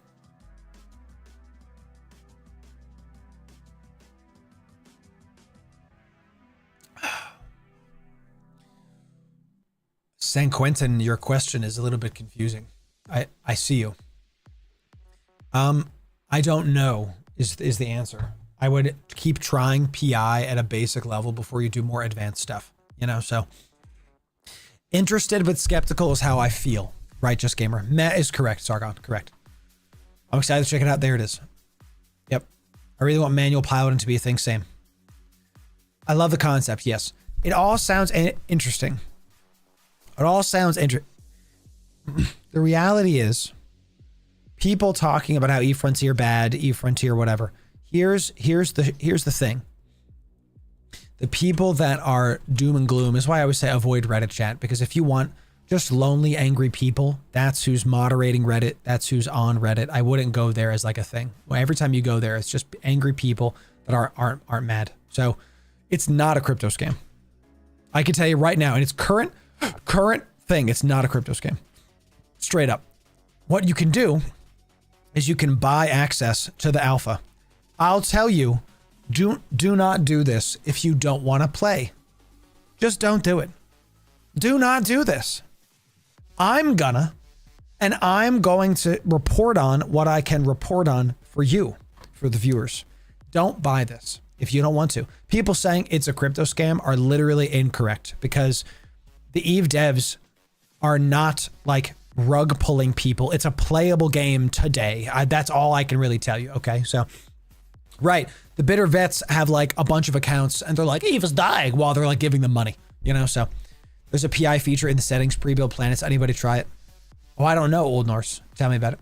Aren't there manual controls in the keybinds? I can't tell you anything about the game specifically. I can tell you that the game is real and the game is playable and the game is playable. That's all that I can tell you.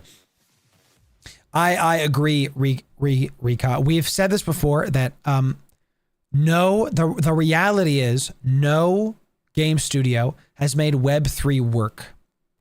There's not a single good Web3 game. That's just the reality of it, okay? Of all the studios that could do it, I think Eve Online, Eve devs could be it. Could be. Could be. If they're not, you'll hear about it from me first, okay? Because we're gonna talk about it, okay? So I still feel weird. It's like Blizzard making World of StarCraft. I don't know if it's that grandiose, but it is interesting for sure. I like the idea of customizing how ships look. Yeah, that is part of the publicly available information, is that you can make the ships, you can literally customize what the ship is. So no, so far the publicly available information has made it look like it does not interact with EVE Online. Correct. So it was Qualtech. Yeah, you're right. So, you know, if I get a short free trial as an Omega pilot, sounds like ways off. Well, you can play EVE Frontier for free next week, Kirasami, and you don't need to be Omega. It's literally for free, actually for free. So yeah, download it and give him feedback. If you don't like it, give him feedback on what you don't like, because then your feedback will be cataloged and you'll help make it better. Here's the thing. What's going to help us to enjoy EVE Online more, and not just EVE Online, but like the world that they're building with Vanguard and like Frontier, is what's going to help the devs complaining on Reddit and saying like, oh, you know, like crypto scam, bad game, like all these freaking people, it literally looks like chattering demons, just upset at everything possible, never satisfied. I see a bunch of those comments over on Reddit. That's why I avoid EVE Reddit like the plague. That's not going to help anything. It's only going to make small men feel tall by putting other people down. That's it. What is going to help the devs and you is you trying the projects. And if you don't like it, tell the devs why. Submit feedback. Don't be dicks. You know, you guys are dumb. Send. That's not going to help anything, right? But if you're like, you know, I didn't like this system, or this system felt clunky, or maybe this idea, maybe that idea. If 10% of the people listening to this stream or this VOD go do Frontier for free and give feedback, that's going to be a big help to the devs. And because we want these things to succeed, right? And they're letting you have your voices be heard. That's what's happening. They're not building this in a bubble and then releasing the game. They're building it in such a way that you can give feedback. That's pretty great. So go do that. Go do it if you want. If you don't care, you don't got to do it. And that's okay. That's okay. So good job, Commander. Correct. Correct. Yes. Rika, you're totally right. The line of sight stuff is awesome. Like imagine you get ganked behind a rock and you just go around the rock, right? So doesn't they just cannibalize their own player base? I don't think so. I don't think so, because the player base, you have to understand what makes gaming studios money. It's a great question, only Lucky. What makes gaming studios money is new games, not existing games. Existing games are at their best if they're breaking even, because typically new games are not making more money because it's not new and exciting. So what's going to happen with eFrontier is people are going to, it's going to be what it looks like is a way more difficult EVE Online. Way more visceral. That's what the publicly available information has like showed us. So if you want to go mine on the belt in high sec and just dick around with your buddies and have a good time chilling, that's EVE Online. If you want to own a space, and I did see Oz's new video. I watched a little bit about. Maybe should we look at that chat? Should we? Y'all want to look at Oz's new video chat? We could do that. We could do that. What do we think, chat? He just put out a new video about the quarterly earnings. I don't know if I want to talk about it on stream because it's a little slower. I might talk about it with the patrons. I'll do that with the patrons. I'll go over. So Oz just put out a video. I'll link his channel. I have to keep stream high energy, and I'll link Oz. Go sub to Oz chat. He puts out really good stuff. You could say I watched most of this last night. I'm going to go over it with patrons. It's the quarterly earnings. And I'll go over this with patrons because it's a little bit slower for a stream. They talk about how the owners of EVE Online own Black Desert and own all the other IPs, obviously, that are under CCP Games. And Black Desert probably isn't doing so hot, and EVE Online probably had one of the best quarters it ever had. So go check that out. We'll talk about that more with the patrons. So for sure. You know, good watch. Yeah.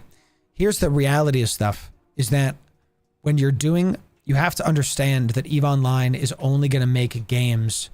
EVE Online is only going to make money if they put out new things. Because macro speaking, that's when the money comes in, when people resub for new content. And they've done a pretty good job of that this last couple years. The most recent years, I don't care if you think that Equinox was bad and Nullsec is in a bad shape right now. There are more players playing EVE Online now than there were 3 years ago, period, full stop. That's just the reality. So you can't, only lucky you are correct. But we did see that Pearl Abyss had the best quarter they've ever had.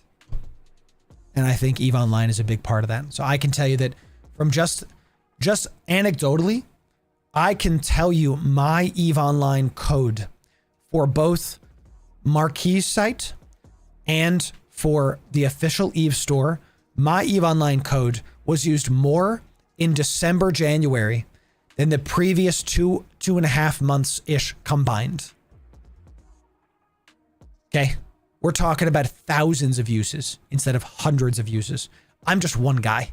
That's pretty sick. Seeing a lot of people coming back and doing stuff. Thank you for using my code, by the way. We get to do more dope stuff the more you use it. So it's pretty interesting, chat.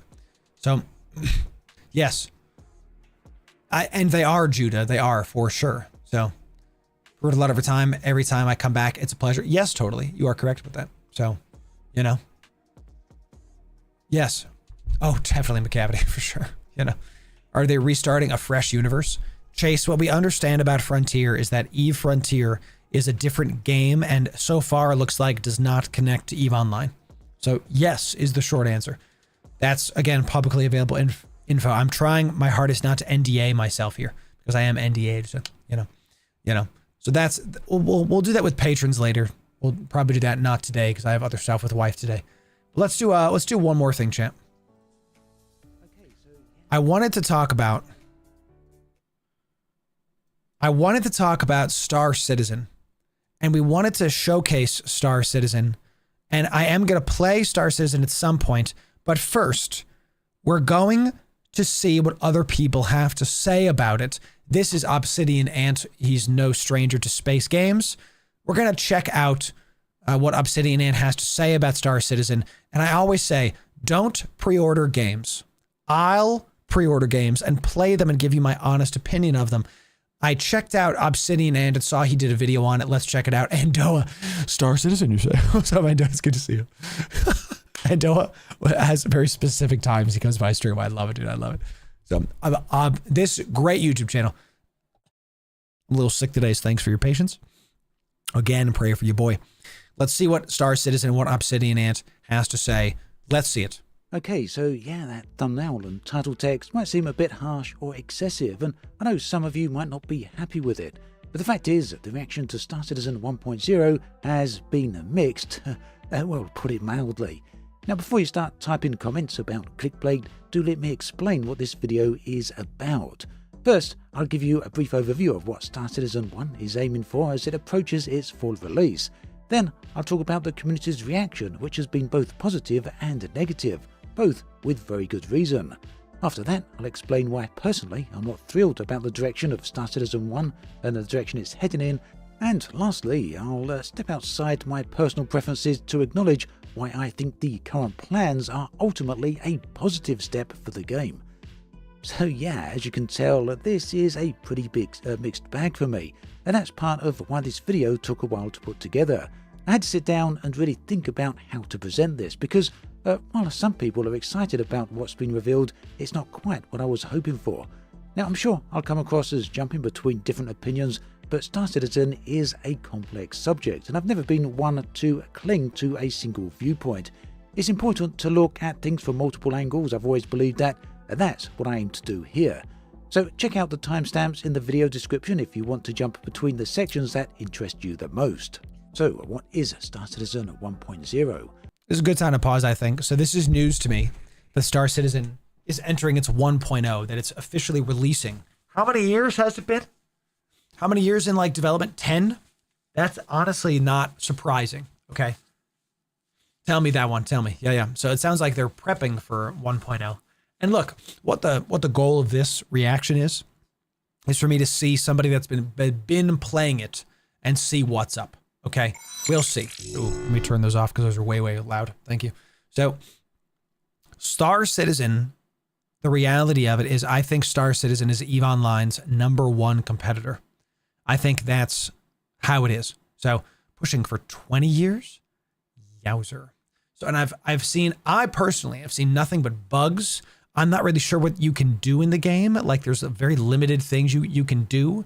My outside looking in perspective is it's more of a storefront than it is a video game. It's like meant to look big so you can buy their stuff and pay for things. We've talked a lot about how EVE Online does pay to win, in my opinion, the best for any game out there, literally, because of the lack of permanence that the items have. If you buy a big ship in EVE and you suck and you die, well, those items are mostly gone, minus the stuff that drops, you know, and then those people that loot those, they can die, etc., etc. So EVE Online's monetization does very well. From an outside perspective looking in, Star Citizen to me does not look like it's like a video game. So we'll see. That's why I wanted to start our first ever Star Citizen video on the channel. I wanted it to be somebody that has played Star Citizen. Obsidian Ant has. Let's see about it. So I know there's a lot of negativity around this. What I'm going to tell you is I'm going to give you my blunt opinion that is based on the viewers, not just on me. So let's see. Well, it's CIG's attempt to release a fully fledged, well-rounded, solid game with comprehensive and complete game loops. And whilst it might not contain all the features initially that CIG have promised, it will be a full experience. The idea also seems to be putting players centre and front. They're going to be the full focus of the game, at least it seems that way, and in many ways they will guide the direction of the galaxy. The 1.0 release then introduces a persistent universe that reacts to player actions, providing a seamless sandbox environment where players' decisions actually have consequences. Now, this is a key feature here. It's something I'll be talking about a little bit further on. But the fact here is that, yes, to all intents and purposes, Star Citizen 1.0 is a sandbox game, and it leans more towards the survival, base building type of survival game. And yeah, that was news to me. So, to guide players through this big universe, Star Citizen 1 is going to introduce a main story arc. Players here will be able to engage with that story at their own pace, and completing it grants what's called citizenship. This is something that's been an idea with the game right from the very start, the idea of being a Star Citizen. And this will be within the United... Thank you, Justin. We will do an Elite Dangerous video at some point. We want to check out a lot of the space games and see what's out there. And the ones I enjoy playing, we're going to make guides for you on. You know that we just made some No Man's Sky reactions and some Dune Awakening reactions. We'll be covering, at the very least, Dune Awakening Y'all have been calling for me to do No Man's Sky and Elite Dangerous a lot. There's been a lot of voices for those. We definitely will have some of that coming out, especially as I hire a bigger, better team to let me make more things. Right now, it's mostly me doing things. So keep watching the videos, keep sharing them with your buddies. That helps us to do more dope things. You know, I never ever try to make my brand something that requires you to give me money to keep going up. If you just watch the videos and enjoy it at your pace, that's all I ask. You know, if you want to support more, you get extra. But I try to build my brand around not needing the community's generosity to survive. I'm bringing this up because it's important. I want to make more videos. I want to put out videos every day of the week, all this stuff. We're getting there. And how you can help me is by watching the videos and liking the stream, liking the videos. That's all I require of you, chat. It's just enjoying at your pace. That's it. So we'll definitely have some more. What's interesting, I'm seeing there is a narrative campaign. There's some story missions. If I wanted to do that, I just play No Man's Sky. Why am I going to spend thousands of dollars? You know, this is like this. I know in this game, there's a lot of pay to win stuff.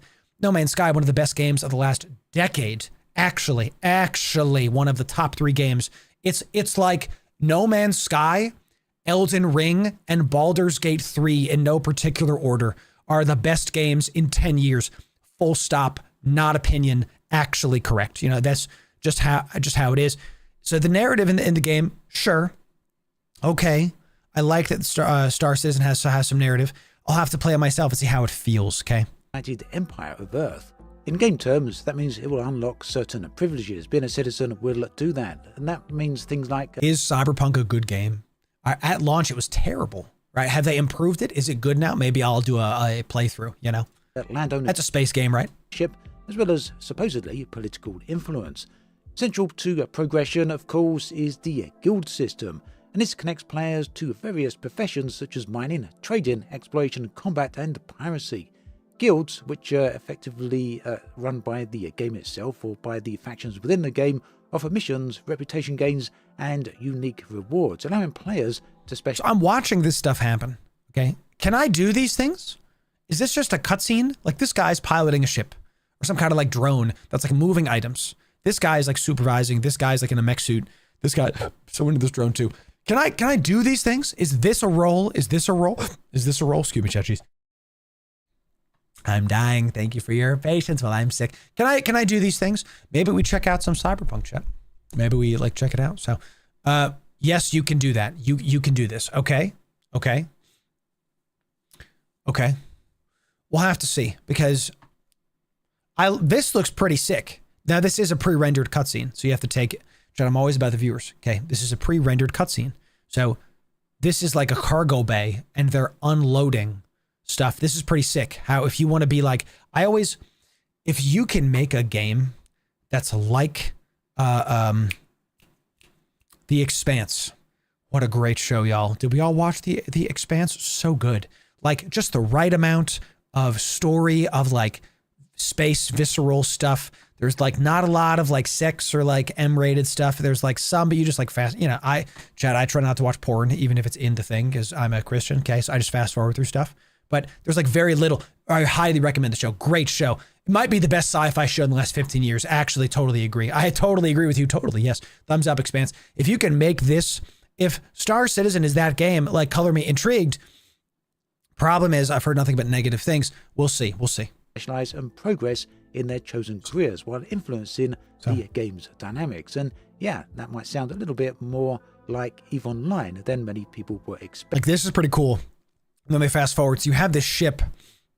I like how this is where the cargo is like outside. It's like magnetized or something. And then you have these drones that are like putting it onto your main base. That's pretty sick. I like this a lot. I like this a lot. But it doesn't actually play like that. Back in.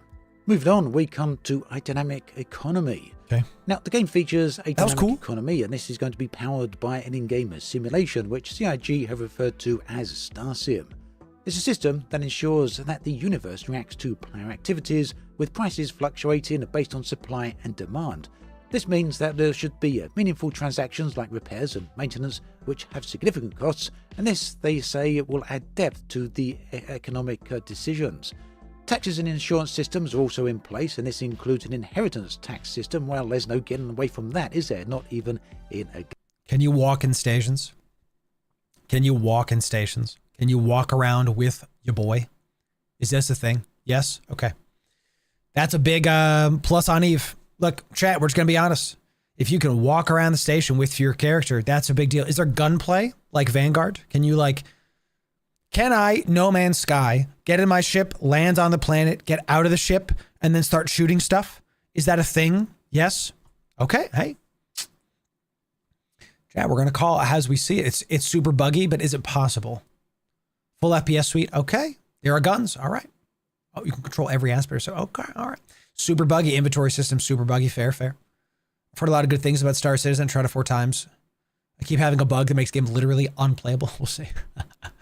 Interesting, even has extraction style, okay. Extreme lag, desync. See, you can have a system, but if the game don't play, that's it, right? So, why is walking stations important to people? Crackar, it's a great question. It comes down to the permanence, I think, of your character. That if I know Eve's lore is like you're in an amniotic fluid sac and you're in you're a capsule and you're connected to the ship literally. But being able to like get out of your ship and walk around, it fulfills that sci-fi fantasy. That it's one of the things I think that Eve is missing is the connection to your character. Because the ships are interchangeable, the modules are interchangeable, the skins are interchangeable. It's a great question, Crackar. The Skinner system helps you feel like your ship is yours. Like I have unique skins to my Occator, to my hauling ships, to my Viator that only I have. Like you could try to remake my skin, but whatever. Only I have my skin, right? So on my Viator, on my Occator, so it feels more like my ship, right? But my character don't feel unique comparatively to other people's. Does that make sense? Like when I play World of Warcraft, I played WoW a lot. This is the, as we talk about this a lot, Prophet Iroh says like wisdom from multiple places gets very stale, right? So when I played World of Warcraft, if I played my Warlock, it felt way unique, way different than my Rogue or my Death Knight. It feels different, it looks different. It's about the connection to the character. That's what I think it's important that this is, that's why I think this is important, and that's why I ask. So, okay, let's keep watching. Let's keep watching. Great question. Fantastic question. So. Game, as well as ship insurance with different tiers. This will have further impact on the gameplay. So there is a whole discussion going on the internet on the ship insurance and warranty that goes along with it. But that's something, we'll talk about in a future video. It's another subject for another time. Meanwhile, player progression, which involves purposeful gameplay loops or activities like mining, crafting and building reputation, feed into larger goals, and this creates an interconnected game world. So yeah, if you're mining, this will ultimately lead to other activities. It's not just mining for the sake of mining, it does serve an overall purpose, and this... I've never seen this. Is this a ship tree?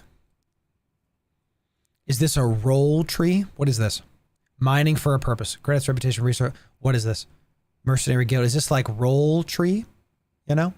I would love VoIP and EVE Online. I'm just going to be direct. Factions, okay. So like I want to fly the Prospector ship, so I have to go this way to do it. I have to be a miner. I have to go through here, and then I get the Prospector ship. Maybe? We'll see. Is something I've wanted to see in a game for a very, very long time. It is something that's in titles such as EVE Online, where obviously all the materials you mine do go into active construction of real-world items, but when you come to a game like Elite Dangerous, it's all kind of faked behind the scenes whilst you mine, and it does have repercussions in terms of the price you're offered for that. The truth is that those materials aren't in turn used for real-world production. So yeah, in Star Citizen, it's going to be leaning more towards the realism side. Now, a man was just carrying a box, just carrying one. Star systems. You may remember years ago that it was mentioned Star Citizen would have 100 star systems. Well, at launch, Star Citizen 1.0 isn't going to have 100 star systems. In fact, it's going to have 5. The difference and the reason being that all of these are going to be far more complex than the original outline. So these 5 systems will be at Stanton, Pyro, Nyx, Castra, and Terra. Each star system presents different environments, from corporate-controlled worlds to lawless frontiers, and this should provide a whole range of different opportunities and game styles for people to try out. I don't think that they need 100 star systems at the beginning. They might have promised that, but then they bring it back. So to these, I would rather, this is a problem that we saw actually with Elden Ring Shadow of the Erd Tree, in my opinion. where there was so much stuff. There were a couple zones in Shadow of the Erdtree that were just empty, and I was confused because they were really sick, like the abyssal woods at the bottom of Shadow of the Erdtree. There was nothing there. There was just the mansion, which was really sick. It was really cool once you got into the mansion, but the actual woods itself were so empty, and I was like, huh? Like, what's the point here? I'd rather have the world have less space to walk, but there's more in it. Same kind of thing with Division 1. We talked about Division 1 a lot because Dark Zone, one of my favorite games, one of my favorite modes was the Division 1 Dark Zone and their survival game. When I was running around Division 1, I would rather have had less of New York to explore, but I could go into every building. Does that make sense? Oh, so much good, Gil. Or Glee 7 Shed. Yeah. So much good. I'd rather feel more alive. Correct thought, yes. So if they promised 100 and they pull back to 5 and now each planet is full, sure. I'd rather even say, look, we have one glitch. Oh gosh, thank you. I'd rather them say there's one.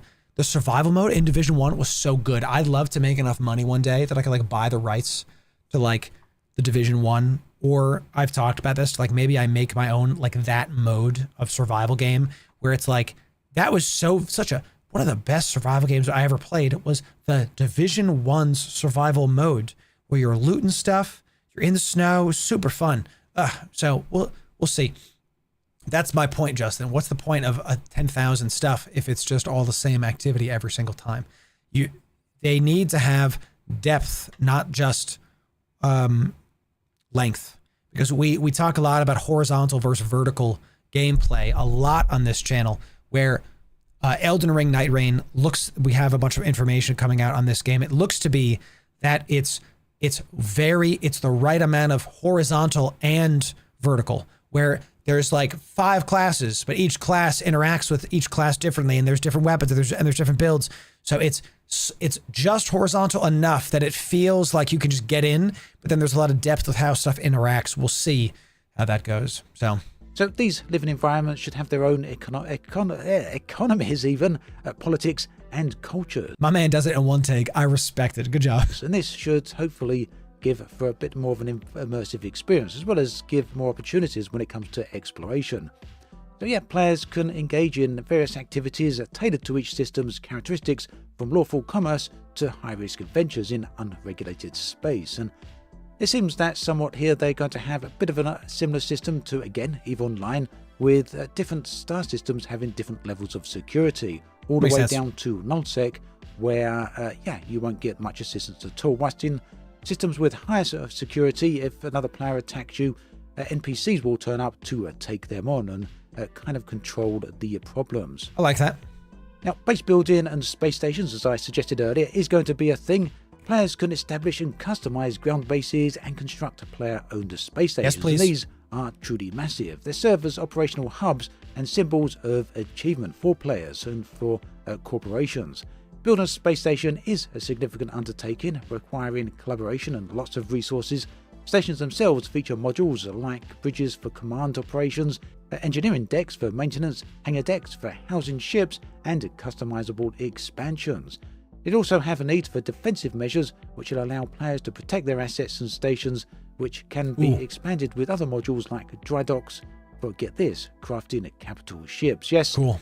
With Star Citizen 1.0, players will be able to craft their very own ships. So I guess so much for the pledge store and purchasing ships. Of course, it seems that the pledge store is going to continue on being a thing. You'll be able to buy ships, but you're also going to make your very own. And this includes... So again, I'm outside looking in. You can buy ships for cash. I've heard this, that it's...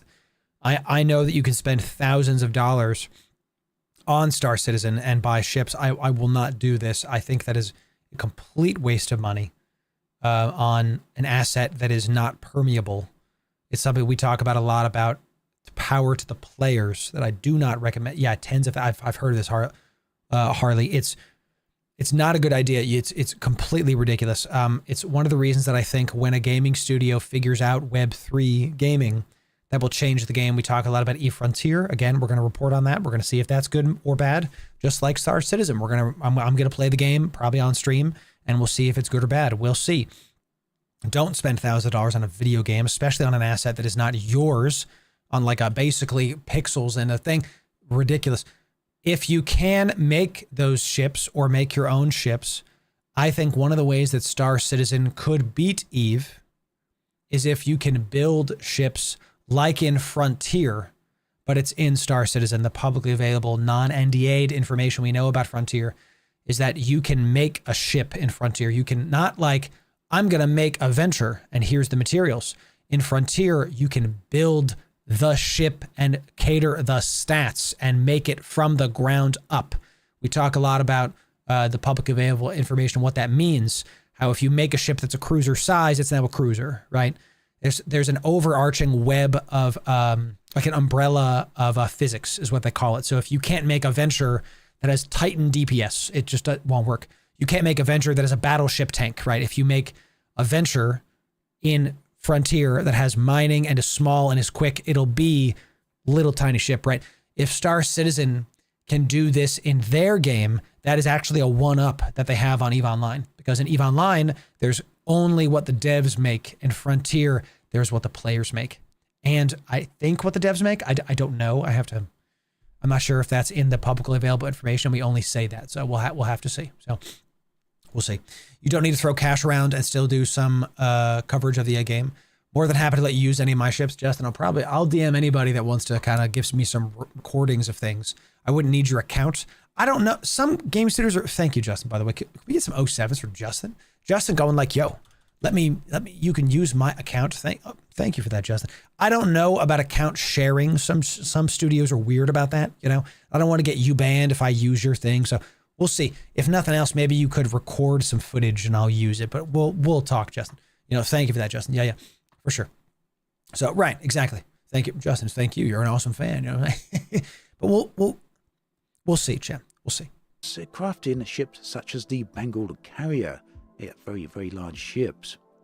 In terms of endgame content and the player impact on the game world, endgame content includes high-level missions, dynamic events, and large-scale conflicts such as station warfare. Players can also influence the universe through their actions affecting economies, politics, and territorial control. The game balances lawful and unlawful systems, offering a whole range of different experiences based on player choices with mechanics for... Chat, this was designed to look like the freaking Firefly ship. This looks sick. But this is my problem with Star Citizen. It all looks good. But does it play good? You know, I'm not spending a year making a station with my Corp mates, my guild mates, whatever.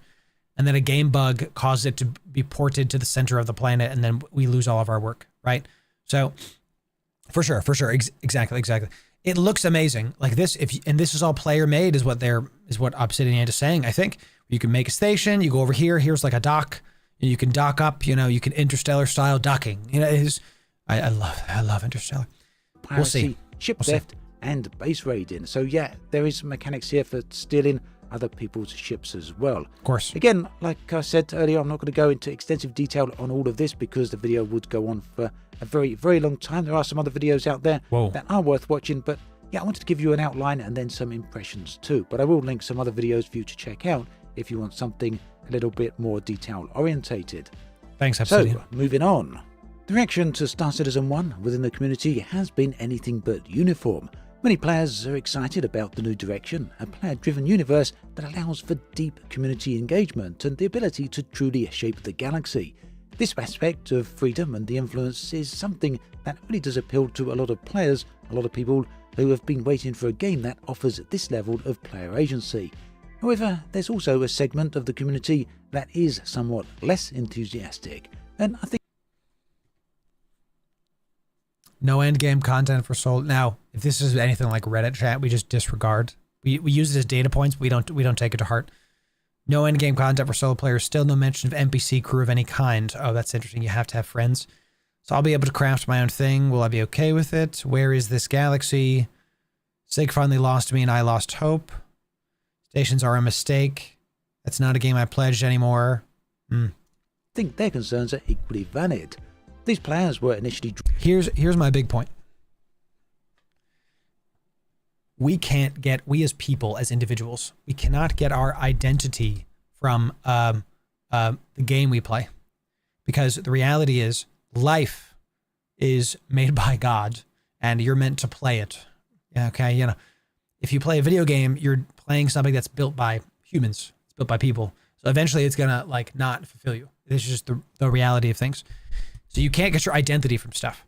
But people that have spent thousands of dollars and the game isn't what they wanted, that ends up being sad, right? So this is why I never recommend you spending thousands of dollars or even hundreds of dollars on a video game. You know, like buy something you're passionate about, but don't feel like you have to keep on buying stuff. This kind of thing where you have a video game that said they were going to do stuff and then not do it. If you're a No Man's Sky, they haven't done some of the things that they promised back in the day, but the game is way better now. So just because they don't do a thing they promised, that's not necessarily a bad thing. The problem with Star Citizen, for what I keep seeing and hearing, is that the game is broken. The game don't work, and that it looks incredible, but it doesn't play good. So we'll have to play it for ourselves and see. So, you know, we'll see. What I want to do is take Obsidian Ant's take and then use it as like this is my first ever time really looking at Star Citizen. Like I know of it, but it's kind of been over there. When we play it, we'll give you our first takes on it. Drawn to the promise of a living universe built by the developers full of NPC-driven activity where they could participate without having to generate all the content themselves. Sure. For them, the pivot toward a sandbox experience where players are the main content drivers feels like a departure from what they signed up for. That makes sense. And that's kind of what you're saying, Sargon, is that a lot of people were thinking there was going to be NPCs giving quests and all this other stuff. Now they're saying, oh, the players make the content.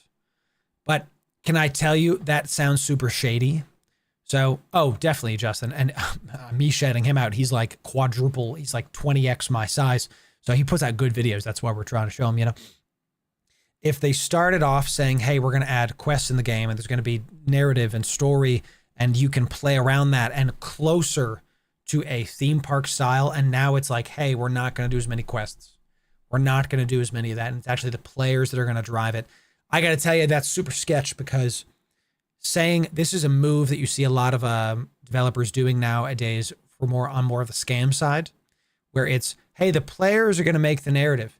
That means that the devs, technically speaking, have to do less work. They can put a system in place, and then the players can do things. Now, I know I'm describing EVE Online. Here's the reality, though. EVE has quests. There's Abyss. EVE, again, has that real good balance where there's stuff to do in EVE that encourage player interaction, right? It's not, here's an empty universe and go gather it or something, I guess, right? We covered this in our Down the Rabbit Hole series, which is why it's really important to understand EVE's history. Jeddah as a trade hub happened. Actually, it started because it was one of the best places to do bigger NPC missions. So then more people started to stock that market. So then more people started to bring in their goods. So then more people started doing missions, and it was closer to, and all of a sudden it's now the #1 trade hub in the game. So we have to look back in order to how to go forward. The point is, if they started by saying, oh, there's going to be NPCs and now there isn't, that's sketchy, chat. We got to be careful with that. So, you know, that would be great, Bellum. I would love there to be more like dungeons instances, because like you're right, Bellum, and it's good to see a Alliance member here. Like the OBS flashpoints in EVE are kind of closer to that, or the Abyss, but they're not instance. It doesn't feel as right. So I literally can't tell you anything about Frontier Chase except that I'm under NDA. That's, take of that what you will. Area that has been hotly debated is the concept of solo play versus collaborative play. Now, some players expected to have NPC crews running their larger ships, making solo play a viable option, and this is something that CIG have spoken about many times in the past, and I do believe, correct me if I'm wrong, that CIG said that feature would be available at launch, but all that seems to have changed with their announcement and their revelations of Star Citizen 1.0, which puts emphasis on player collaboration and features like AI blades for specific ship functions. The full NPC crew concept seems to have been sidelined, at least for now, and we can see staff. A quick note to our solo players. Secondly, I want to reassure everyone AI blades are part of the 1.0 plan. They will not be as effective as other players. It will take additional power to run. Not by offering ways to upgrade through tiers, blah, blah. Okay. AI blades provide more functionality. NPC crews will most likely be post 1.0 plan. Okay. That said, I'll get back to work. Here's the blunt reality of things. once again, you can play Eve as a solo player. You're just heavily incentivized to go towards group. But you can play Eve solo, and I did for years. You can mine solo, you can explore solo, you can gank solo, you can do most activities in Eve solo. The system in Eve, as the CEO of CCP Games says, the friendship, the adversity of Eve forces you together and do that and be with friends. But you can play it solo. It's totally viable game solo, totally. The fact that you basically can't play most of Star Citizen, which is how this reads, solo, without AI blades, which is like I don't know what the hell that is. It sounds like a program you can put into your ship, and then it like runs that aspect of your ship, is bad. Look, this is the brass tacks. Is that Guild Wars 1, a game I grew up with, one of the best MMOs of all time, still to this day. You want a good time, chat? Go play Guild Wars 1. Is it a little bit janky?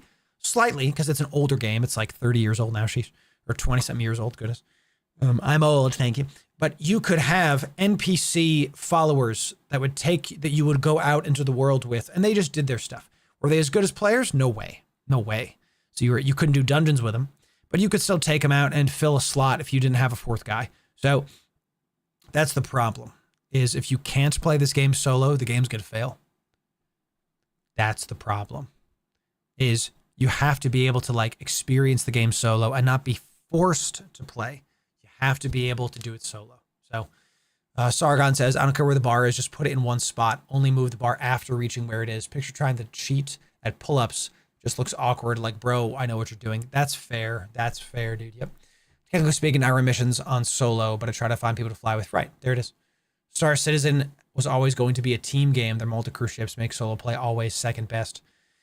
I agree that even if they were saying we will make a team game, I think that if they don't make solo play viable for, let's say, 45% of the game, I think the game will fail. I really do. Because I don't want to be required to go do everyday group play. Sometimes I want to sign on a game and just do a little stuff and just chill. Right. And I'm not saying all content must be soloable. Obviously, as I played WoW, there are raids, there are dungeons. You must find groups for those. Makes sense. But I can still farm stuff at max level solo that I use for other things. There has to be like at some point, I think good MMOs force you to do group play at the end game. But you still should be able to play solo all the way up the chain. Again, the Guild Wars 1, 2, and WoW player in me saying these things, because that was the most fun. So, correct. Most of the player base is actually solo. Correct. So, we'll see about this. We will see, you know. PIG talking about that in this quote on the screen. So this has left some backers feeling that the game's promise to accommodate different playstyles has been somewhat compromised. Another point of division is the endgame focus on large-scale collaborative efforts like space station building and crafting capital ships. While some of these features seem amazing, they're amazing opportunities to shape the universe and make their mark, others feel that the game is putting too much emphasis on cooperative content, leaving solo players at a disadvantage. So it's important to understand here that these divided opinions reflect the complexity of Star Citizen's vision. It's a game that is trying to be many things to many people, and naturally that leads to diverse expectations and reactions. It's the difference between a developer-crafted living universe where players are participants in a rich NPC-driven environment versus a sandbox universe where the players themselves are the driving force behind the content. Rightly or wrongly, many in the community are viewing this as a fundamental shift in the game, and it's something that has obviously caused a lot of divided opinion. So many players love the idea of a world that evolves independently of them, a universe they can explore, influence, but not necessarily controlled. On the other hand, there are those who thrive on the idea of a player-driven narrative where every station, every ship and battle is a direct result of player actions and collaborations. These two very different visions are not necessarily mutually exclusive, but the emphasis on sandbox elements has undoubtedly shifted the focus more towards the later player-centric experience. So, I don't hear anything. Basically, that is one of the main problems of all MMOs Star Citizen is facing. It's not just a Star Citizen problem. If you only have NPC activities, then the game is solved too fast, right? One of the best parts about Eve is that the game isn't solved. I put out best fits, but then guess what's going to happen next year? More and more people are going to use our Fix Your Fits series fits, and then we're going to have to redo the fits because now the meta has shifted because the players are the ones that actually dictate the meta. There are certain modules that are better for PvE activities, but you always have to be aware of the player influence. So this is not just a Star Citizen problem. It's a whole video game problem. What is going to kill a game like Star Citizen is if they try to do 4 things at once instead of 3, the likelihood goes up that they will fail. If they try to do 3 things instead of 2, the likelihood goes up that it'll fail. If you try to do one thing really, really good, 1 or 2 things, then at a very philosophical macro sense, then the game will succeed. Valheim's a great game. I've been playing it recently. It's awesome because it does one thing really well and keeps iterating on those systems. It's really, really great. EVE Online is a great game because it does one thing really, really well and it keeps kind of going outwards and outwards. If Star Citizen is like, if you get to a point where it's like, well, it's unplayable now in that direction, I have to go that way. Well, I don't want to do that. I guess I'll quit. We'll see. We'll see. What about my personal feelings on all of this? Well, to be honest, I'm very torn. On the one hand, I appreciate what CIG are doing here with Star Citizen 1 and its dynamic living world. On the other hand, I'm not particularly excited about the heavy emphasis on sandbox gameplay where players drive so much of the content. Things like building space stations, crafting capital ships, and gathering resources. For me, I enjoy the occasional base building or crafting, but I prefer those as side elements of a game, not as the main focus. Right now, I'm struggling to understand whether these player-driven mechanics will become the core focus and the core experience of Star Citizen, or just be part of the wider set of features Star Citizen is, or was, known for. And it also seems I'm not entirely alone in that, despite CIG going out of their way with a rather extensive and very detailed presentation. There's quite a lot of players out there who right now are pretty unsure as to where things stand about this specific subject. So yeah, it feels like Star Citizen 1 is shifting towards a player-driven sandbox, with players generating the content rather than a handcrafted reactive world built by the developers. That said, obviously it's not a case of being one or the other. There is a Venn diagram here where much of the content where Star Citizen 1 does reside right in the center of the overlap here. But yeah, there's also the divide between what's two very different ideas of what Star Citizen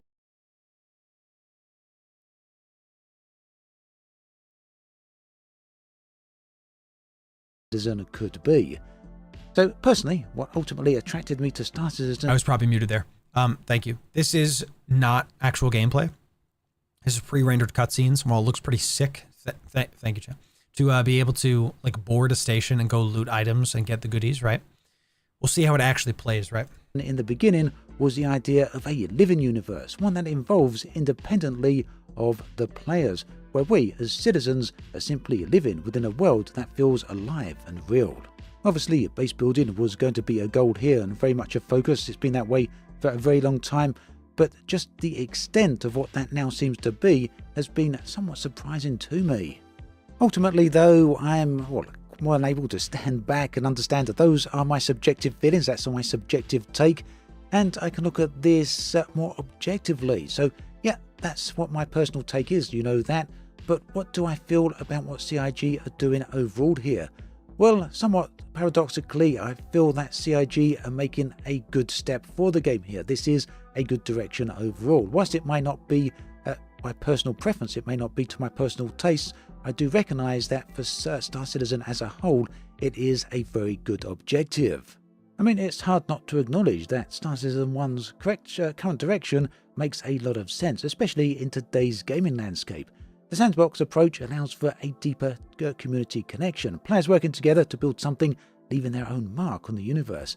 It's definitely an interesting move that puts the community at the centre of the overall experience, and if CIG can manage that balance well, it could be what keeps players coming back for years to come. It also means that CIG are now firmly stepping forward with a solid direction for Star Citizen. Up until this point, there's been a huge list of different promises and features that Star Citizen has been promising over the years, and obviously not all of them can be completed initially. And whilst I'm sure over time most of them will come, a lot of them are not going to be featured fully in Star Citizen 1.0. it seems ultimately those will come later down the line. For now, CIG are very firmly committed to creating a solid, well-grounded overall experience, and I think what they're doing here with Star Citizen 1 is certainly a very good direction. So that's why I think that despite my reservations, Star Citizen 1's ultimately is a positive step. It may not be the handcrafted NPC-driven world that I initially hoped for, but it's shaping up to be a universe where the players themselves are the lifeblood, making it evolve and grow over time. If CIG sticks to their plans with this version of Star Citizen, it could certainly end up being a game with unparalleled depth, where player choices and community activities genuinely shape the future. So yeah, Star Citizen 1 is a mixed bag for me, and I think it's fair to say the community as well feels much the same way. At least quite a few people in there. It's clear there's quite a bit of division. Now let me know what you think about all of this in the comment section below. Are you excited about the sandbox aspects, or are you, like me, still wondering what happened to the reactive universe driven by NPCs? Or do you ultimately feel that what has been revealed in Star Citizen 1 is a good mix of both? Is there something here for everyone? Either way, it's certainly a fascinating journey here with Star Citizen. I don't think anyone can deny that. Awesome job, this video from Obsidian Ant. We will link this in chat. We will link it in this reaction. It's pretty clear that I got to go play some Star Citizen to do some obvious reactions for. That's awesome. go follow Oz chat to go give him a sub. That's not what I meant to copy paste. This one right here. Really interesting. What we've seen. Let me give you my final take, and then we'll go from there. What I've seen in this entire video is not one time did I see somebody actually playing the game. It was all pre-rendered cutscenes, and I know that that was just what he used for this. Based on Obsidian Ant's thoughts, let me just summarize what I think he's saying. Star Citizen 1.0 is not the game that people were promised, with more NPCs, more story-driven, more narratives, and is more so a game that the players are going to dictate what happens and what is going on in the game. There's less work being done on letting the players have a guide through the game, and more work being done on letting the players build their own areas of space. I don't hate that direction, but if they promised a certain game and now it's different, that's not good. Full stop. That's it. So for sure, Lance, yeah. This is the reality. It's a video game. We talk about this a lot. It's a video game, so you have to have enjoyment in the game. And if I'm being forced to sign on to a video game every day for 10 hours, like, it's just not gonna, the game won't work. EVE Online has people that no life the game and they play nothing but the game, but they still take breaks, you know, and it sounds like what Star Citizen is going for, at least from this video, is more onto catering to the no-lifers, which I say no-lifers, and I want you to understand that this is not trying to be disparaging. It just is a reality that some people will play for like 10 or 12 hours a day. It's not healthy. It's just not good. If this game becomes something that you have to play instead of a game you want to play, I think it'll eventually die. I do. EVE Online is a game that some people feel like they have to play it, but most people treat it like a video game. You sign on, you have some good time with your buds, and then you just keep it going. There are those people that play nothing but EVE Online, and that's the only game they play, and that's fine. That's not a problem. But if you take a video game and you act like it's the only thing you have in life, that's where stuff goes bad. I think that Star Citizen looks incredible. When we play it, you're going to get firsthand experiences. I've got a good graphics card. I got a good RAM, the whole thing. The systems in the game sound great. The things that the game is trying to do sound great. But I've just heard so many negative things about how it actually plays and what it actually is to be very skeptical. And as always, chat, we say don't pre-order games. Don't buy games you're unsure of. Let me buy the game. I'll play it and then give you my honest opinions on it. So shout out to Obsidian Ant again. Go give him a follow. Go give him a sub. I don't know if he streams. Go check out his channel. We'll definitely be reacting to more of his stuff soon. Thanks, Obsidian Ant, for that. Chat, if you want all of our game news, that's this playlist right here. We're covering a bunch of space games, not just Elite Dangerous, not just Star Citizen, not just EVE Online, all of them. We're going to get some good stuff for it, so check out that playlist right here. If you want the best EVE Online guides and more things like this, sub right here. We'll see you soon in the future video. Thanks very much, y'all. Thanks for your patience. We'll see ya in the next video. Thanks. Wow, chat. Super intriguing. Super intriguing. Music on. Okay. Okay. Super interesting. Super interesting. I don't know what to think about Star Citizen, y'all. We'll have to see about it. If it's I like the stuff they're doing. It sounds interesting. But if they make a bad game, you know, we're gonna talk about it, and we're gonna be the ones to tell you. I hope it's good. I do. I just hope that it's I want it to win. I want Star Citizen to be good, because if Star Citizen does well, then EVE Online does well too. Because if they have competition, then they are forced to up their game. But if it's bad, you know, that's that. So there it is, Jurgen. Chat, I gotta go get a haircut, and I'm sick this week, so I'm trying to like push myself, but then sign off. That is going to do it for today's stream. Thanks for sitting with me. Thanks for hanging out. Let's get some raids going. Don't go anywhere just yet. We are going to be streaming again tomorrow, but first we have to raid out in the EVE category. Let's see who wins. Thank you for sticking around. If you want to come back to our streams where we do all of our giveaways, definitely follow the stream. Come on back, y'all. Come on back. Definitely follow us. Give us a sub. Let's do it. You know, Vinny raided us last week. Let's go raid Vinny. We haven't gotten to raid him because he typically stops after me, for me, whatever it is. Let's go raid Vinny. So if you're on YouTube, Twitch, any of those other areas, let's jump. Come on down for a solid raid. Did I not do it? I can't raid him? I can't raid him? He must be leaving soon. Okay, well, Vinny, hey, 07 to you. Looks like I can't raid you. It wouldn't let me raid you, champ. Okay, let's raid somebody else. We're looking for English characters. Tales of Lumen, chat. This is a recent EVE partner. I know that they just got EVE partner. Let's go check out what Tales does. When you get into Tales' chat, make sure you type Loru raid. Yeah. I don't care what place you're coming from, whether it's YouTube, X, Facebook, all that stuff. Go check out Tales of Lumen. And when you're in there, type Loru raid. Yeah. Thank y'all for your support and for checking us out while we're still sick. We're going to keep getting it through it. We're going to keep putting out the content for you. Type in Loru raid. Yeah. Chat, we'll see you next time. We'll see you soon. Glitch, thanks for being here. Follow if you're new, and we'll see ya on the next stream. Type Loru raid. Yeah.